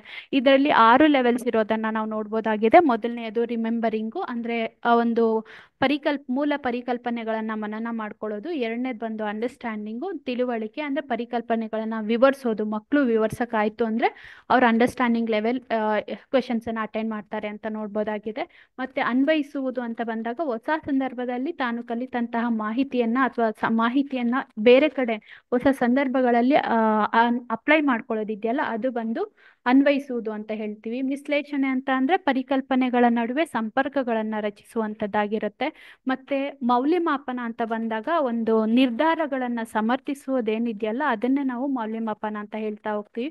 ಸೃಷ್ಟಿಸುವುದು ಅಂತ ಬಂದಾಗ ಒಂದು ಹೊಸದೇ ಸ್ವಕಾರ್ಯವನ್ನ ಮಾಡಿ ತೋರಿಸುವಂಥದ್ದು, ಒಂದು ಪ್ರಾಜೆಕ್ಟ್ ಅನ್ನೇ ಮಾಡಿ ತೋರಿಸಿದ್ರು ಅವರೇ ಕ್ರಿಯೇಟ್ ಮಾಡಿ ಅಂತ ಅಂದ್ರೆ ಇದು ಬಂದು ಕ್ರಿಯೇಷನ್ ಅಥವಾ ಸೃಜಿಸುವುದು ಲೆವೆಲ್ಗೆ ಬರುತ್ತೆ ಅಂತ ಹೇಳ್ಬೋದು. ಇದೆಲ್ಲವೂ ಕೂಡ ನಾವು ಈಗಾಗಲೇ ತುಂಬಾ ಸಾರಿ ಇದ್ರ ಬಗ್ಗೆ ಡಿಸ್ಕಸ್ ಮಾಡಿರೋದ್ರಿಂದ ತುಂಬಾ ಬ್ರೀಫ್ ಆಗಿ ಇದನ್ನ ಹೇಳ್ತಾ ಹೋಗ್ತಾ ಇದ್ದೀನಿ. ಮತ್ತೆ ಈಗ ಒಂದು ಕೋರ್ ಎಲಿಮೆಂಟ್ ಅನ್ನ ತಗೊಳ್ಳೋಣ. ಅಮೇಜಿಂಗ್ ಎನರ್ಜಿಗೆ ಸಂಬಂಧಪಟ್ಟಾಗೆ ಎನರ್ಜಿ ಕನ್ವರ್ಷನ್ ಅಂದ್ರೆ ಶಕ್ತಿಯ ರೂಪಾಂತರನೇ ನೋಡ್ತಾ ಹೋದ್ರೆ ಇದರಲ್ಲಿ ಯಾವ ಒಂದು ನಾಲೆಡ್ಜ್ ಅಂದ್ರೆ ಶಕ್ತಿಯ ರೂಪಾಂತರದ ಕುರಿತು ನಾವು ಜ್ಞಾನವನ್ನ ಪಡ್ಕೊಳ್ಳೋದಾಗಿರುತ್ತೆ. ಮೊದಲನೆಯದಾಗಿ ರಿಮೆಂಬರ್ ಲೆವೆಲ್ ಕ್ವಶನ್ಸ್ ಈ ಒಂದು ಶಕ್ತಿಯ ರೂಪಾಂತರಕ್ಕೆ ಸಂಬಂಧಪಟ್ಟಾಗೆ ಹೇಗೆ ಕೇಳ್ಬೋದು, ಏನಿದ್ರ ಆಬ್ಜೆಕ್ಟಿವ್ ಅಂತ ಬಂದಾಗ ರೀಕಾಲಿಂಗ್ ಎನರ್ಜಿ ಕನ್ವರ್ಷನ್ ರೀಕಾಲ್ ಮಾಡೋದೇನಿದೆಯಲ್ಲ ಅದೇ ಬಂದು ಈ ಒಂದು ಇದರ ಎನರ್ಜಿ ಕನ್ವರ್ಷನ್ ರೀಕಾಲ್ ಮಾಡೋದು ಬಂದು ಈ ಒಂದು ಪ್ರಶ್ನೆಯ ಆಬ್ಜೆಕ್ಟಿವ್ ಆಗಿದೆ. ಮತ್ತೆ ಈ ಒಂದು ಅಸೆಸ್ಮೆಂಟ್ ಏನಿದೆ ಅಲ್ಲ, ಈ ಅಸೆಸ್ಮೆಂಟ್ ಅಲ್ಲಿ ಕ್ವೆಶನ್ ಯಾವ ರೀತಿ ಕೇಳ್ಬೋದು, ಅವರು ರೀಕಾಲ್ ಮಾಡಬೇಕು, ಮಕ್ಕಳು ರೀಕಾಲ್ ಮಾಡಿ ಆನ್ಸರ್ ಮಾಡಬೇಕು ಅಂದ್ರೆ ಯಾವ ರೀತಿಯ ಕ್ವೆಶನ್ ಅನ್ನ ಕೇಳಬೇಕು ಅಂತ ನೋಡೋದಾದ್ರೆ ಇಲ್ಲಿ ಡಿಫೈನ್ ಎನರ್ಜಿ ಕನ್ವರ್ಷನ್ ಅಂತ ಯಾವ್ದಾದ್ರು ಒಂದು ಎನರ್ಜಿ ಕನ್ವರ್ಷನ್ ಅಂದ್ರೆ ಶಕ್ತಿಯ ರೂಪಾಂತರವನ್ನ ವ್ಯಾಖ್ಯಾನ ಹೇಳೋದಿಕ್ಕೆ ನಾವು ಕೇಳ್ಬೋದು. ಅದಾದ್ಮೇಲೆ ಈ ಒಂದು ಪ್ರಶ್ನೆಗೆ ಉತ್ತರ ಕೊಡಬೇಕು ಅಂದ್ರೆ ಏನೇನೆಲ್ಲ ಅಗತ್ಯ ಇರುತ್ತೆ ಅಂತ ಅಂದ್ರೆ ವಿದ್ಯಾರ್ಥಿಗಳು ಏನ್ ಮಾಡ್ಬೇಕು, ವಿದ್ಯಾರ್ಥಿಗಳು ಏನ್ ಗೊತ್ತಿದ್ರೆ ಈ ಪ್ರಶ್ನೆಗೆ ಆನ್ಸರ್ ಮಾಡ್ಬೋದು ಅಂತ ನೋಡೋದಾದ್ರೆ ವಿದ್ಯಾರ್ಥಿಗಳು ಶಕ್ತಿಯ ರೂಪಾಂತರದ ವ್ಯಾಖ್ಯಾನವನ್ನ ನೆನಪಿಸ್ಕೊಳ್ಬೇಕಾಗುತ್ತೆ. ನೆಕ್ಸ್ಟ್ ಬಂದು ಅಂಡರ್ಸ್ಟ್ಯಾಂಡ್ ಲೆವೆಲ್ ಈ ಲೆವೆಲ್ನ ಆಬ್ಜೆಕ್ಟಿವ್ ಏನಿದೆ ಅಂತ ನೋಡೋದಾದ್ರೆ ಶಕ್ತಿಯ ರೂಪಾಂತರಗಳನ್ನ ವಿವರಿಸುವುದು ಈ ಒಂದು ಪ್ರಶ್ನೆಯ ಆಬ್ಜೆಕ್ಟಿವ್ ಆಗಿದೆ. ಪ್ರಶ್ನೆ ಏನು ಅಂತ ನೋಡ್ತಾ ಹೋಗೋಣ. ಪ್ರಶ್ನೆ ಬಂದು ಸೌರ ಫಲಕದಲ್ಲಿ ಸಂಭವಿಸುತ್ತಿರುವ ಶಕ್ತಿಯ ರೂಪಾಂತರಗಳು ಯಾವುವು ವಿವರಿಸೋದಕ್ಕೆ ಮಕ್ಕಳಿಗೆ ಹೇಳ್ಬೋದು. ಅಂದ್ರೆ ಕೆಲವೊಂದು ಸಿಚುಯೇಷನ್ಸ್ ನ ಕೊಟ್ಟು ಅಲ್ಲಿ ಯಾವ ರೀತಿಯ ಶಕ್ತಿ ರೂಪಾಂತರ ಆಗ್ತಿದೆ ಅಂತ ಮಕ್ಕಳಿಗೆ ಕೇಳ್ಬೋದು. ಮತ್ತೆ ಈ ಒಂದು ಪ್ರಶ್ನೆಗೆ ಉತ್ತರ ಕೊಡ್ಬೇಕು ಅಂದ್ರೆ ವಿದ್ಯಾರ್ಥಿಗಳಿಗೆ ಏನ್ ಗೊತ್ತಿರ್ಬೇಕು, ಯಾವ ಸ್ಕಿಲ್ ಇರ್ಬೇಕು ಅಥವಾ ಯಾವುದರ ಜ್ಞಾನ ಇರ್ಬೇಕು ಅಂತ ನೋಡೋದಾದ್ರೆ ವಿದ್ಯಾರ್ಥಿಗಳು ಶಕ್ತಿಯ ರೂಪಾಂತರಗಳು ಮತ್ತು ಶಕ್ತಿಯ ವಿವಿಧ ರೂಪಗಳನ್ನ ನೆನಪಿಸ್ಕೊಳ್ಬೇಕಾಗುತ್ತೆ ಮತ್ತು ಸೌರ ಫಲಕದಲ್ಲಿ ಶಕ್ತಿ ರೂಪಾಂತರದ ಪ್ರಕ್ರಿಯೆಯನ್ನ ವಿವರಿಸಬೇಕಾಗತ್ತೆ. ಹಂಗ್ ವಿವರಿಸಕಾದ್ರೆ ಮಾತ್ರ ಅವರು ಈ ಪ್ರಶ್ನೆಗೆ ಉತ್ತರಿಸೋದಕ್ಕೆ ಸಾಧ್ಯ ಆಗುತ್ತೆ. ಮತ್ತೆ ಅಪ್ಲೈ ಲೆವೆಲ್ ಕ್ವೆಶನ್ಸ್ ಅನ್ನ ನೋಡ್ತಾ ಹೋಗೋಣ. ಈ ಒಂದು ಕ್ವೆಶನ್ ಆಬ್ಜೆಕ್ಟಿವ್ ಏನು ಅಂತ ನೋಡೋದಾದ್ರೆ ದೈನಂದಿನ ಜೀವನದಲ್ಲಿ ಶಕ್ತಿಯ ರೂಪಾಂತರದ ಪರಿಕಲ್ಪನೆಗಳನ್ನ ಬಳಸುವಂತದ್ದು. ಪ್ರಶ್ನೆ ಯಾವ ರೀತಿ ಕೇಳ್ಬೋದು, ಈ ಅಪ್ಲೈ ಲೆವೆಲ್ ಕ್ವೆಶನ್ಸ್ ಮಕ್ಕಳು ಚೆನ್ನಾಗಿ ಮಾಡ್ಬೇಕು ಅಂತ ನಾವು ನೋಡಿದ್ವಿ ಈಗಷ್ಟೇ ಡಯಟ್ ರಿಸರ್ಚ್ ಸ್ಟಡಿಯಲ್ಲಿ ಏನ್ ಮಾಡಿದ್ವಿ, ಅಪ್ಲೈ ಲೆವೆಲ್ ಅಲ್ಲಿ ಬಹಳಷ್ಟು ಸ್ಟೂಡೆಂಟ್ಸ್ ಕಡಿಮೆ ಸ್ಕೋರ್ ಮಾಡಿದ್ದಾರೆ ಅಂತ ನೋಡಿದ್ವಿ. ಈಗ ಆಗಿದ್ರೆ ಆ ತರ ಸ್ಕೋರ್ ಚೆನ್ನಾಗಿ ಪರ್ಫಾರ್ಮ್ ಮಾಡ್ಬೇಕು ಅಂದ್ರೆ ಯಾವ ರೀತಿಯ ಪ್ರಶ್ನೆಗಳನ್ನ ನಾವು ಮಕ್ಳಿಗೆ ಕೇಳ್ಬೋದು ಅಂತ ನೋಡೋದಾದ್ರೆ ಅಂದ್ರೆ ಸ್ವ ಅವಲೋಕನ ಪ್ರಶ್ನೆಗಳನ್ನ ಕೇಳ್ಬೋದು ಅಂತ ನೋಡೋದಾದ್ರೆ ನಿಮ್ಮ ಫೋನ್ ಚಾರ್ಜಿಂಗ್ ಆಗ್ತಾ ಇದೆ ಮನೆಯಲ್ಲಿ ಅಂತ ಅಂದ್ರೆ ಒಂದು ಫೋನ್ ಚಾರ್ಜಿಂಗ್ ಆಗ್ದಾಗ ಯಾವ ರೀತಿಯ ಶಕ್ತಿ ರೂಪಾಂತರ ಆಗ್ತಿದೆ ಅಂತ. ಆಲ್ರೆಡಿ ಅವ್ರಿಗೆ ಶಕ್ತಿ ರೂಪಾಂತರ ಅಂದ್ರೆ ಡೆಫಿನೇಷನ್ ಗೊತ್ತಿದೆ, ಎಲ್ಲೆಲ್ಲಿ ಶಕ್ತಿ ರೂಪಾಂತರ ಆಗ್ತಿದೆ ಅಂತ ಅನ್ಕೊಂಡು ಬೇರೆ ಒಂದು ಹೊಸ ಸಿಚುಯೇಷನ್ ಅಲ್ಲಿ ಅವ್ರಿಗೆ ಯಾವ ರೀತಿ ಕನ್ವರ್ಷನ್ ಆಗ್ತಾ ಇದೆ ಅಂತ ಕೇಳಿದ್ರೆ ಆಗ ಅದು ಅಪ್ಲೈ ಲೆವೆಲ್ ಕ್ವೆಶನ್ ಆಗುತ್ತೆ. ಈ ಒಂದು ಕ್ವೆಶನ್ಗೆ ಆನ್ಸರ್ ಮಾಡಬೇಕು ಅಂದ್ರೆ ವಿದ್ಯಾರ್ಥಿಯು ಶಕ್ತಿಯ ವಿವಿಧ ರೂಪಗಳ ಜ್ಞಾನವನ್ನು ಹೊಂದಿರಬೇಕಾಗುತ್ತೆ, ಶಕ್ತಿಯನ್ನ ಒಂದು ರೂಪದಿಂದ ಮತ್ತೊಂದು ರೂಪಕ್ಕೆ ರೂಪಾಂತರಗೊಳ್ಬೇಕಾಗುತ್ತೆ, ನೆನಪಿಸ್ಕೊಳ್ಬೇಕಾಗುತ್ತೆ. ಮತ್ತೆ ವಿದ್ಯಾರ್ಥಿಗಳು ಫೋನ್ ಚಾರ್ಜಿಂಗ್ ಕೆಲಸ ಮಾಡುವ ಮೂಲಭೂತ ತಿಳುವಳಿಕೆ ಏನಿದೆ, ಒಂದು ಬೇಸಿಕ್ ಅಂಡರ್ಸ್ಟ್ಯಾಂಡಿಂಗ್ ಏನಿದೆ, ಆ ತಿಳುವಳಿಕೆಯನ್ನ ಹೊಂದಿರಬೇಕಾಗುತ್ತೆ. ಈಗ ಇನ್ನೊಂದು ಕಾನ್ಸೆಪ್ಟ್ ಬಂದು ಮೋಷನ್ ಅಂತ ತಗೊಳ್ಳೋಣ. ಈ ಮೋಷನ್ ಅಲ್ಲಿ ನಾವು ಏನ್ ಮಾಡ್ತೀವಿ, ಚಲನೆಯ ವಿಧಗಳ ಕುರಿತು ಜ್ಞಾನವನ್ನ ಪಡ್ಕೊಳ್ಳುವಂಥದ್ದು. ಇದ್ರಲ್ಲಿ ರಿಮೆಂಬರ್ ಲೆವೆಲ್ ಕ್ವಶನ್ ಹೇಗ್ ಮಾಡ್ಬೋದು ಅಂತ ನೋಡೋದಾದ್ರೆ, ಚಲನೆಯ ವಿಧಗಳನ್ನ ಹೆಸರಿಸಿ. ಇದರ ಉದ್ದೇಶ ಏನಿದೆ, ಚಲನೆಯ ವಿಧಗಳನ್ನ ನೆನಪಿಸ್ಕೊಳ್ಳೋದು ಬೇಕು ಅಂತ ಅಂದ್ರೆ ನಾನು ಯಾವ ರೀತಿಯ ಪ್ರಶ್ನೆಯನ್ನ ಕೇಳ್ಬೇಕಾಗುತ್ತೆ, ಚಲನೆಯ ವಿಧವನ್ನ ಹೆಸರಿಸೋದಕ್ಕೆ ಮಕ್ಕಳಿಗೆ ಕೇಳ್ಬೋದು, ಯಾವ್ದಾದ್ರು ಎಷ್ಟು ಚಲನೆಯ ವಿಧಗಳಿದಾವೆ ಅಂತ ಅನ್ಬಿಟ್ಟು.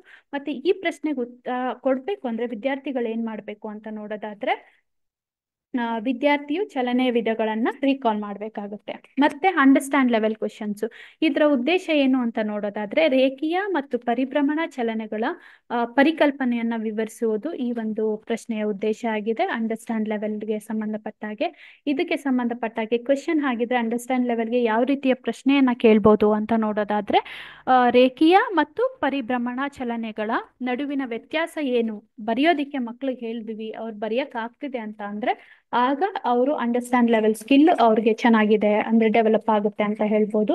ಹಾಗಿದ್ರೆ ಈ ಪ್ರಶ್ನೆಗೆ ಉತ್ತರಿಸ್ಬೇಕು ಅಂದ್ರೆ ಮಕ್ಳಿಗೆ ಏನ್ ಗೊತ್ತಿರ್ಬೇಕು, ಮಕ್ಳಿಗೆ ಏನ್ ಅಗತ್ಯ ಇದೆ ಅಂತ ನೋಡೋದಾದ್ರೆ, ವಿದ್ಯಾರ್ಥಿಗಳು ಚಲನೆಯ ಪರಿಕಲ್ಪನೆಯನ್ನ ನೆನಪಿಸ್ಕೊಳ್ಬೇಕು, ಚಲನೆಯ ಪ್ರಕಾರಗಳನ್ನ ಗುರುತಿಸ್ಬೇಕು, ಹಾಗೂ ರೇಖೀಯ ಮತ್ತು ಪರಿಭ್ರಮಣ ಚಲನೆಯನ್ನ ಗ್ರಹಿಸ್ಬೇಕಾಗತ್ತೆ.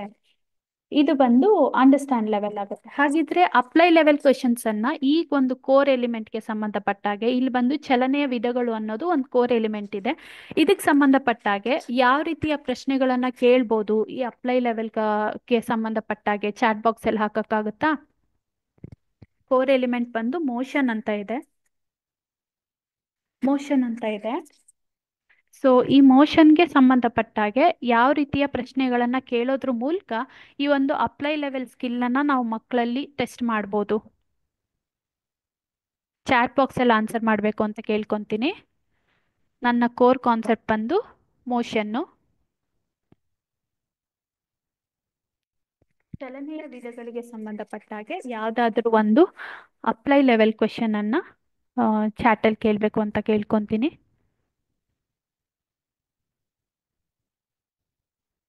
ನಮ್ಗೆ ಚಲನೆಯ ವಿಧಗಳು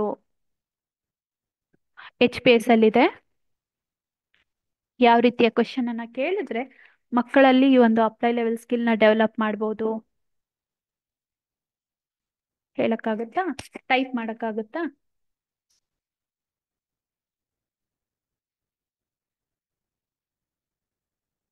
ಯೋಚನೆ ಮಾಡ್ತಾ ಇರಿ, ಮತ್ತೆ ಇದರಲ್ಲಿ ಚಾಟ್ ಬಾಕ್ಸ್ ಅಲ್ಲಿ ಕೇಳಬೇಕು ಅಂತ ನಾನು ಕೇಳ್ಕೊತೀನಿ. ಇದೇ ರೀತಿಯಾಗಿ ಇನ್ನೂ ಕೆಲವೊಂದು ಪ್ರಶ್ನೆಗಳನ್ನ ನಾವು ನೋಡ್ಬೋದಾಗಿದೆ. ಇಲ್ಲಿ ಇದಕ್ಕೆ ಈ ಕಾಂಪಿಟೆನ್ಸಿ ಬೇಸ್ಡ್ ಕ್ವೆಶನ್ಸ್ ನ ಹೇಗೆ ಕ್ರಿಯೇಟ್ ಮಾಡ್ಬೋದು ಅಂತ ಟೈಪ್ಸ್ ಆಫ್ ಮೋಷನ್ ಅಂತ ಹೇಳಿದ್ದಾರೆ. ಸೊ ಆ ಟೈಪ್ಸ್ ಆಫ್ ಮೋಷನ್ ಮೇಲೆ ಯಾವ ರೀತಿ ಪ್ರಶ್ನೆಯನ್ನ ಕೇಳ್ಬೋದು ಅಂತ. ಇದೇ ರೀತಿ ಕಾಂಪಿಟೆನ್ಸಿ ಬೇಸ್ಡ್ ಕ್ವೆಶನ್ಸು ನಮ್ಮ ಟೀಚೋಪಿಯಾ ಸಮರ್ಥ್ ಅಂತ ಏನಿದೆ ಅಲ್ಲ, ಅದರಲ್ಲಿ ಒಂದು ಬಹಳಷ್ಟು ಅಪ್ಲೈ ಲೆವೆಲ್ ಮತ್ತು ಅನಲೈಸ್ ಲೆವೆಲ್ ಕ್ವೆಶನ್ಸನ್ನು ಕೇಳಲಾಗಿದೆ.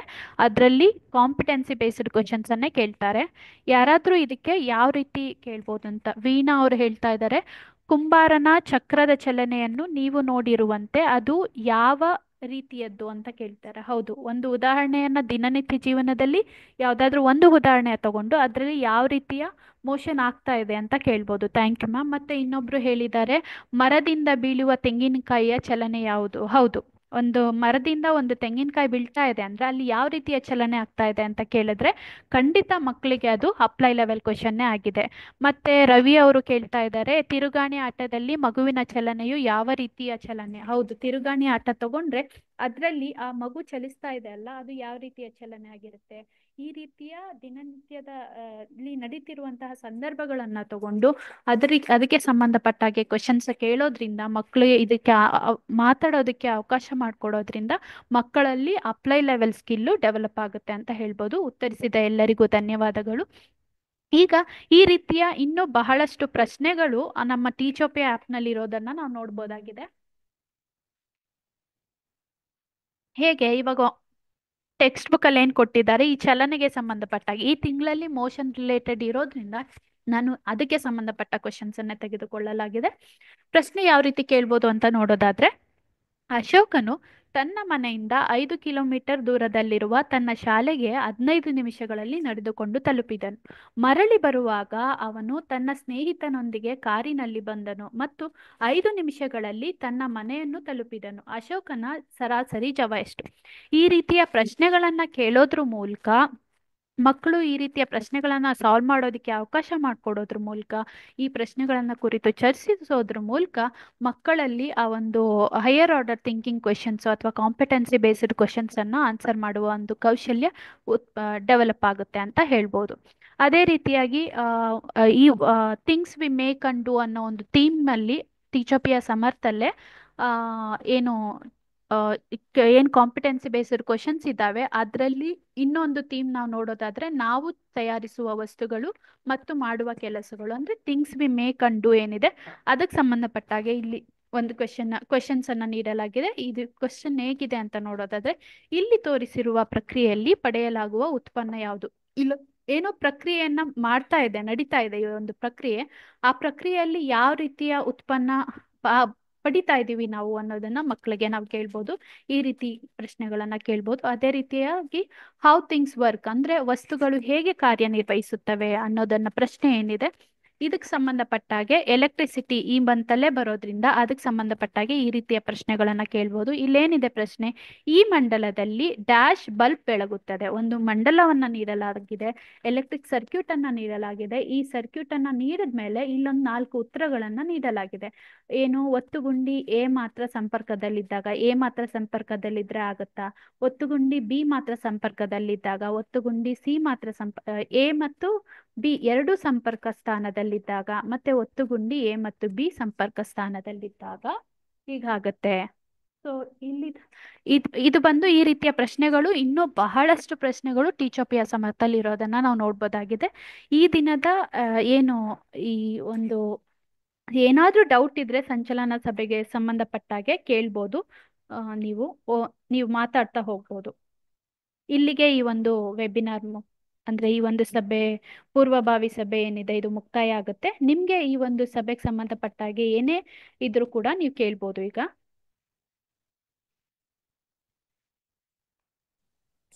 ಹಲೋ ಹಲೋ ಹೇಳಿ ಮೇಡಮ್, ಮ್ಯಾಮ್. ನಮಸ್ತೆ ಹಾ ಮೇಡಮ್. ನಮಸ್ತೆ. ಆವರೇಜ್ ಕ್ಯಾಲ್ಕುಲೇಷನ್ ಒಂದ್ಸರಿ ಹೇಳ್ಕೊಡಿ ಮೇಡಮ್. ಆವ್ರೇಜ್ ಸ್ಪೀಡ್ ದ ಮ್ಯಾಮ್. Speed calculation. ಹಾ ನಾವು ಇದಕ್ಕೆ ಸಂಬಂಧಪಟ್ಟಾಗೆ ನಿಮ್ಗೆ ಡಾಕ್ಯುಮೆಂಟ್ ಕಳಿಸ್ಬೋದಾ ಆವ್ರೇಜ್ ಸ್ಪೀಡ್ ರಿಲೇಟೆಡ್? ಮೇಡಮ್ ಒಂದ್ಸರಿ ಹಂಗೆ ಹ್ಮ್ ಅಲ್ಲ, ಈಗ್ಲೇ ಹಂಗೆ ಕ್ಲಾರಿಫಿಕೇಶನ್ ಕೊಡಕ್ಕಾಗತ್ತಾ? ಹಾ ಏನಾಗುತ್ತೆ ಅಂದ್ರೆ, ಇವಾಗ ಯಾವ್ದೋ ಒಂದು ಆಬ್ಜೆಕ್ಟ್ 5 ಕಿಲೋಮೀಟರ್ ಅಂತ ತೋರಿಸಿದ್ರಲ್ಲ, ಹಾ ಹೌದು ಮ್ಯಾಮ್. 15 ಮಿನಿಟ್ಸ್ ಅಲ್ಲಿ ಅವ್ನು ಪಾಸ್ ಆಗ್ತಾನೆ, ಮತ್ತೆ ಕಾರಲ್ಲಿ ಬಂದ್ರೆ 3 ಮಿನಿಟ್ಸ್ ಅಂತಾನೆ ಅಂತ ತೋರಿಸಿದ್ರಲ್ಲ, ಹೌದು ಮ್ಯಾಮ್. ಅದ್ರದ್ದು ಆವರೇಜ್ ಸ್ಪೀಡ್ ಕೇಳ್ತಿದ್ದೀರಲ್ಲ? ಯೂಶುವಲಿ ಹೌದು ಮ್ಯಾಮ್. ಆವ್ರೇಜ್ ಸ್ಪೀಡ್ ಏನಾಗುತ್ತೆ ಅಂದ್ರೆ, ಯಾವಾಗ್ಲೂ ಸ್ಪೀಡ್ ಏನ್ ಹೇಳ್ತೀವಿ, distance travel divided by time taken ಅಂತ ತಗೊಂತೀವಿ. ಆವ್ರೇಜ್ ಸ್ಪೀಡ್ ಅಂತ ಬಂದಾಗ ಡಿಸ್ಟೆನ್ಸ್ ಟ್ರಾವೆಲ್ಡ್ಗೆ ಮತ್ತೆ ಡೆಫಿನೇಷನ್ ಅವ್ರು ಏನ್ ಮಾಡ್ತಾ ಇದಾರಲ್ಲ, ಯಾವ ಸ್ಪೀಡಲ್ಲಿ ಹೋಗ್ತಾ ಇದಾರೆ ಅಂತ ಕೊಟ್ಟಿದಾರಲ್ವಾ, ಅದು ಇಂಟು ಟೈಮ್, ಅದೆರಡನ್ನು ಮಲ್ಟಿಪ್ಲೈ ಮಾಡಿ ಮತ್ತೆ ಎಷ್ಟು ವ್ಯಾಲ್ಯೂಸ್ ಕೊಟ್ಟಿದ್ದಾರೆ ವೆಲಾಸಿಟಿಗೆ, ಅದು ಇಂಟು ಟೈಮು ಪ್ಲಸ್ ಅದು ವೆಲಾಸಿಟಿ ಇಂಟು ಟೈಮು, ಆ ಡಿಸ್ಟೆನ್ಸ್ ಟ್ರಾವೆಲ್ಡ್ ಹಲೋ ಮೇಡಮ್ ಹೇಳಿ ಮಾಡಿ ಕೆಳಗಡೆ ಟೋಟಲ್ ಟೈಮ್ ಎಷ್ಟು ತಗೊಂಡಿದ್ದಾರೆ ಅದನ್ನ ಡಿವೈಡ್ ಮಾಡಿದ್ರೆ ಆವ್ರೇಜ್ ಸ್ಪೀಡ್ ಬರುತ್ತೆ ಮ್ಯಾಮ್. ಒಂದ್ ಆವರೇಜ್ ಕ್ಲಾರಿಫಿಕೇಶನ್ ಬೇಕಿತ್ತು ಸ್ಪೀಡ್ದು ನಮ್ಗೆ. ಆವರೇಜ್ ಸ್ಪೀಡ್ದು ಫಾರ್ಮುಲಾ ಏನಿದೆ ಅಂದರೆ total distance travelled divided by time taken ಬಂದು ಎಷ್ಟು ಟೈಮ್ ತಗೊಂಡಿದ್ದಾರೆ ಅಂತ ಹಾಕಬೇಕಾಗುತ್ತೆ. ಡಿಸ್ಟೆನ್ಸ್ ಟ್ರಾವೆಲ್ಡಲ್ಲಿ ಮತ್ತೆ ಅಲ್ಲೊಂದು ಫಾರ್ಮುಲಾ ನಾನು ಹಾಕಬೇಕಾಗುತ್ತೆ, ವೆಲಾಸಿಟಿ ಇಂಟು ಟೈಮ್ ಅಂತ. ವೆಲಾಸಿಟಿ ಇಂಟು ಟೈಮ್ 1 ಯೂನಿಟ್ ಆಗುತ್ತೆ, ಮತ್ತೆ ವೆಲಾಸಿಟಿ ಇಂಟು ಟೈಮು, ಮತ್ತೆ ವೆಲಾಸಿಟಿ ಇಂಟು ಟೈಮ್. ಎಷ್ಟು ನಾವು ಅಲ್ಲಿ ವ್ಯಾಲ್ಯೂ ತೊಗೊಂಡಿದ್ದೀವಿ ಅದ್ರ ಮೇಲೆ ಡಿಪೆಂಡ್ ಆಗುತ್ತೆ. ನಾವು ಇದಕ್ಕೆ ಸಂಬಂಧಪಟ್ಟಾಗ ಬೇಕಿದ್ರೆ ಒಂದು ಡಾಕ್ಯುಮೆಂಟ್ ಕೂಡ ಕಳಿಸ್ಕೊಡ್ತೀವಿ ಮ್ಯಾಮ್.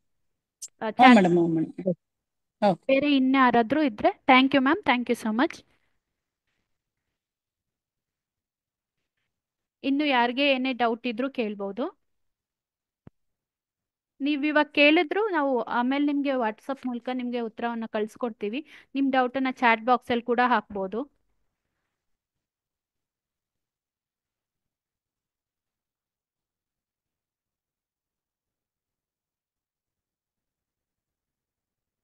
ಏನೂ ಇಲ್ಲ ಅಂತ ಅಂದರೆ ನಾವು ಈ ಒಂದು ಪೂರ್ವಭಾವಿ ಸಭೆಯನ್ನು ಎಂಡ್ ಮಾಡ್ಬೋದು. ಏನಾದರೂ ಡೌಟ್ಸ್ ಇದ್ದರೆ ಇಲ್ಲೂ ಕೇಳ್ಬೋದು, ಇಲ್ಲ ಗ್ರೂಪ್ಗಳಲ್ಲೂ ಕೂಡ ಕೇಳ್ಬೋದು ನೀವು. ನಾವು ಅದಕ್ಕೆ ನಿಮಗೆ ಉತ್ತರವನ್ನು ಕಳಿಸ್ಕೊಡ್ತೀವಿ. ಚಾಟಲ್ಲೂ ಕಳಿಸ್ಬೋದು, ಇಲ್ಲ ವಾಟ್ಸಪ್ ಗ್ರೂಪಲ್ಲಿ ಕೂಡ ನೀವು ಕಳಿಸ್ಬೋದು.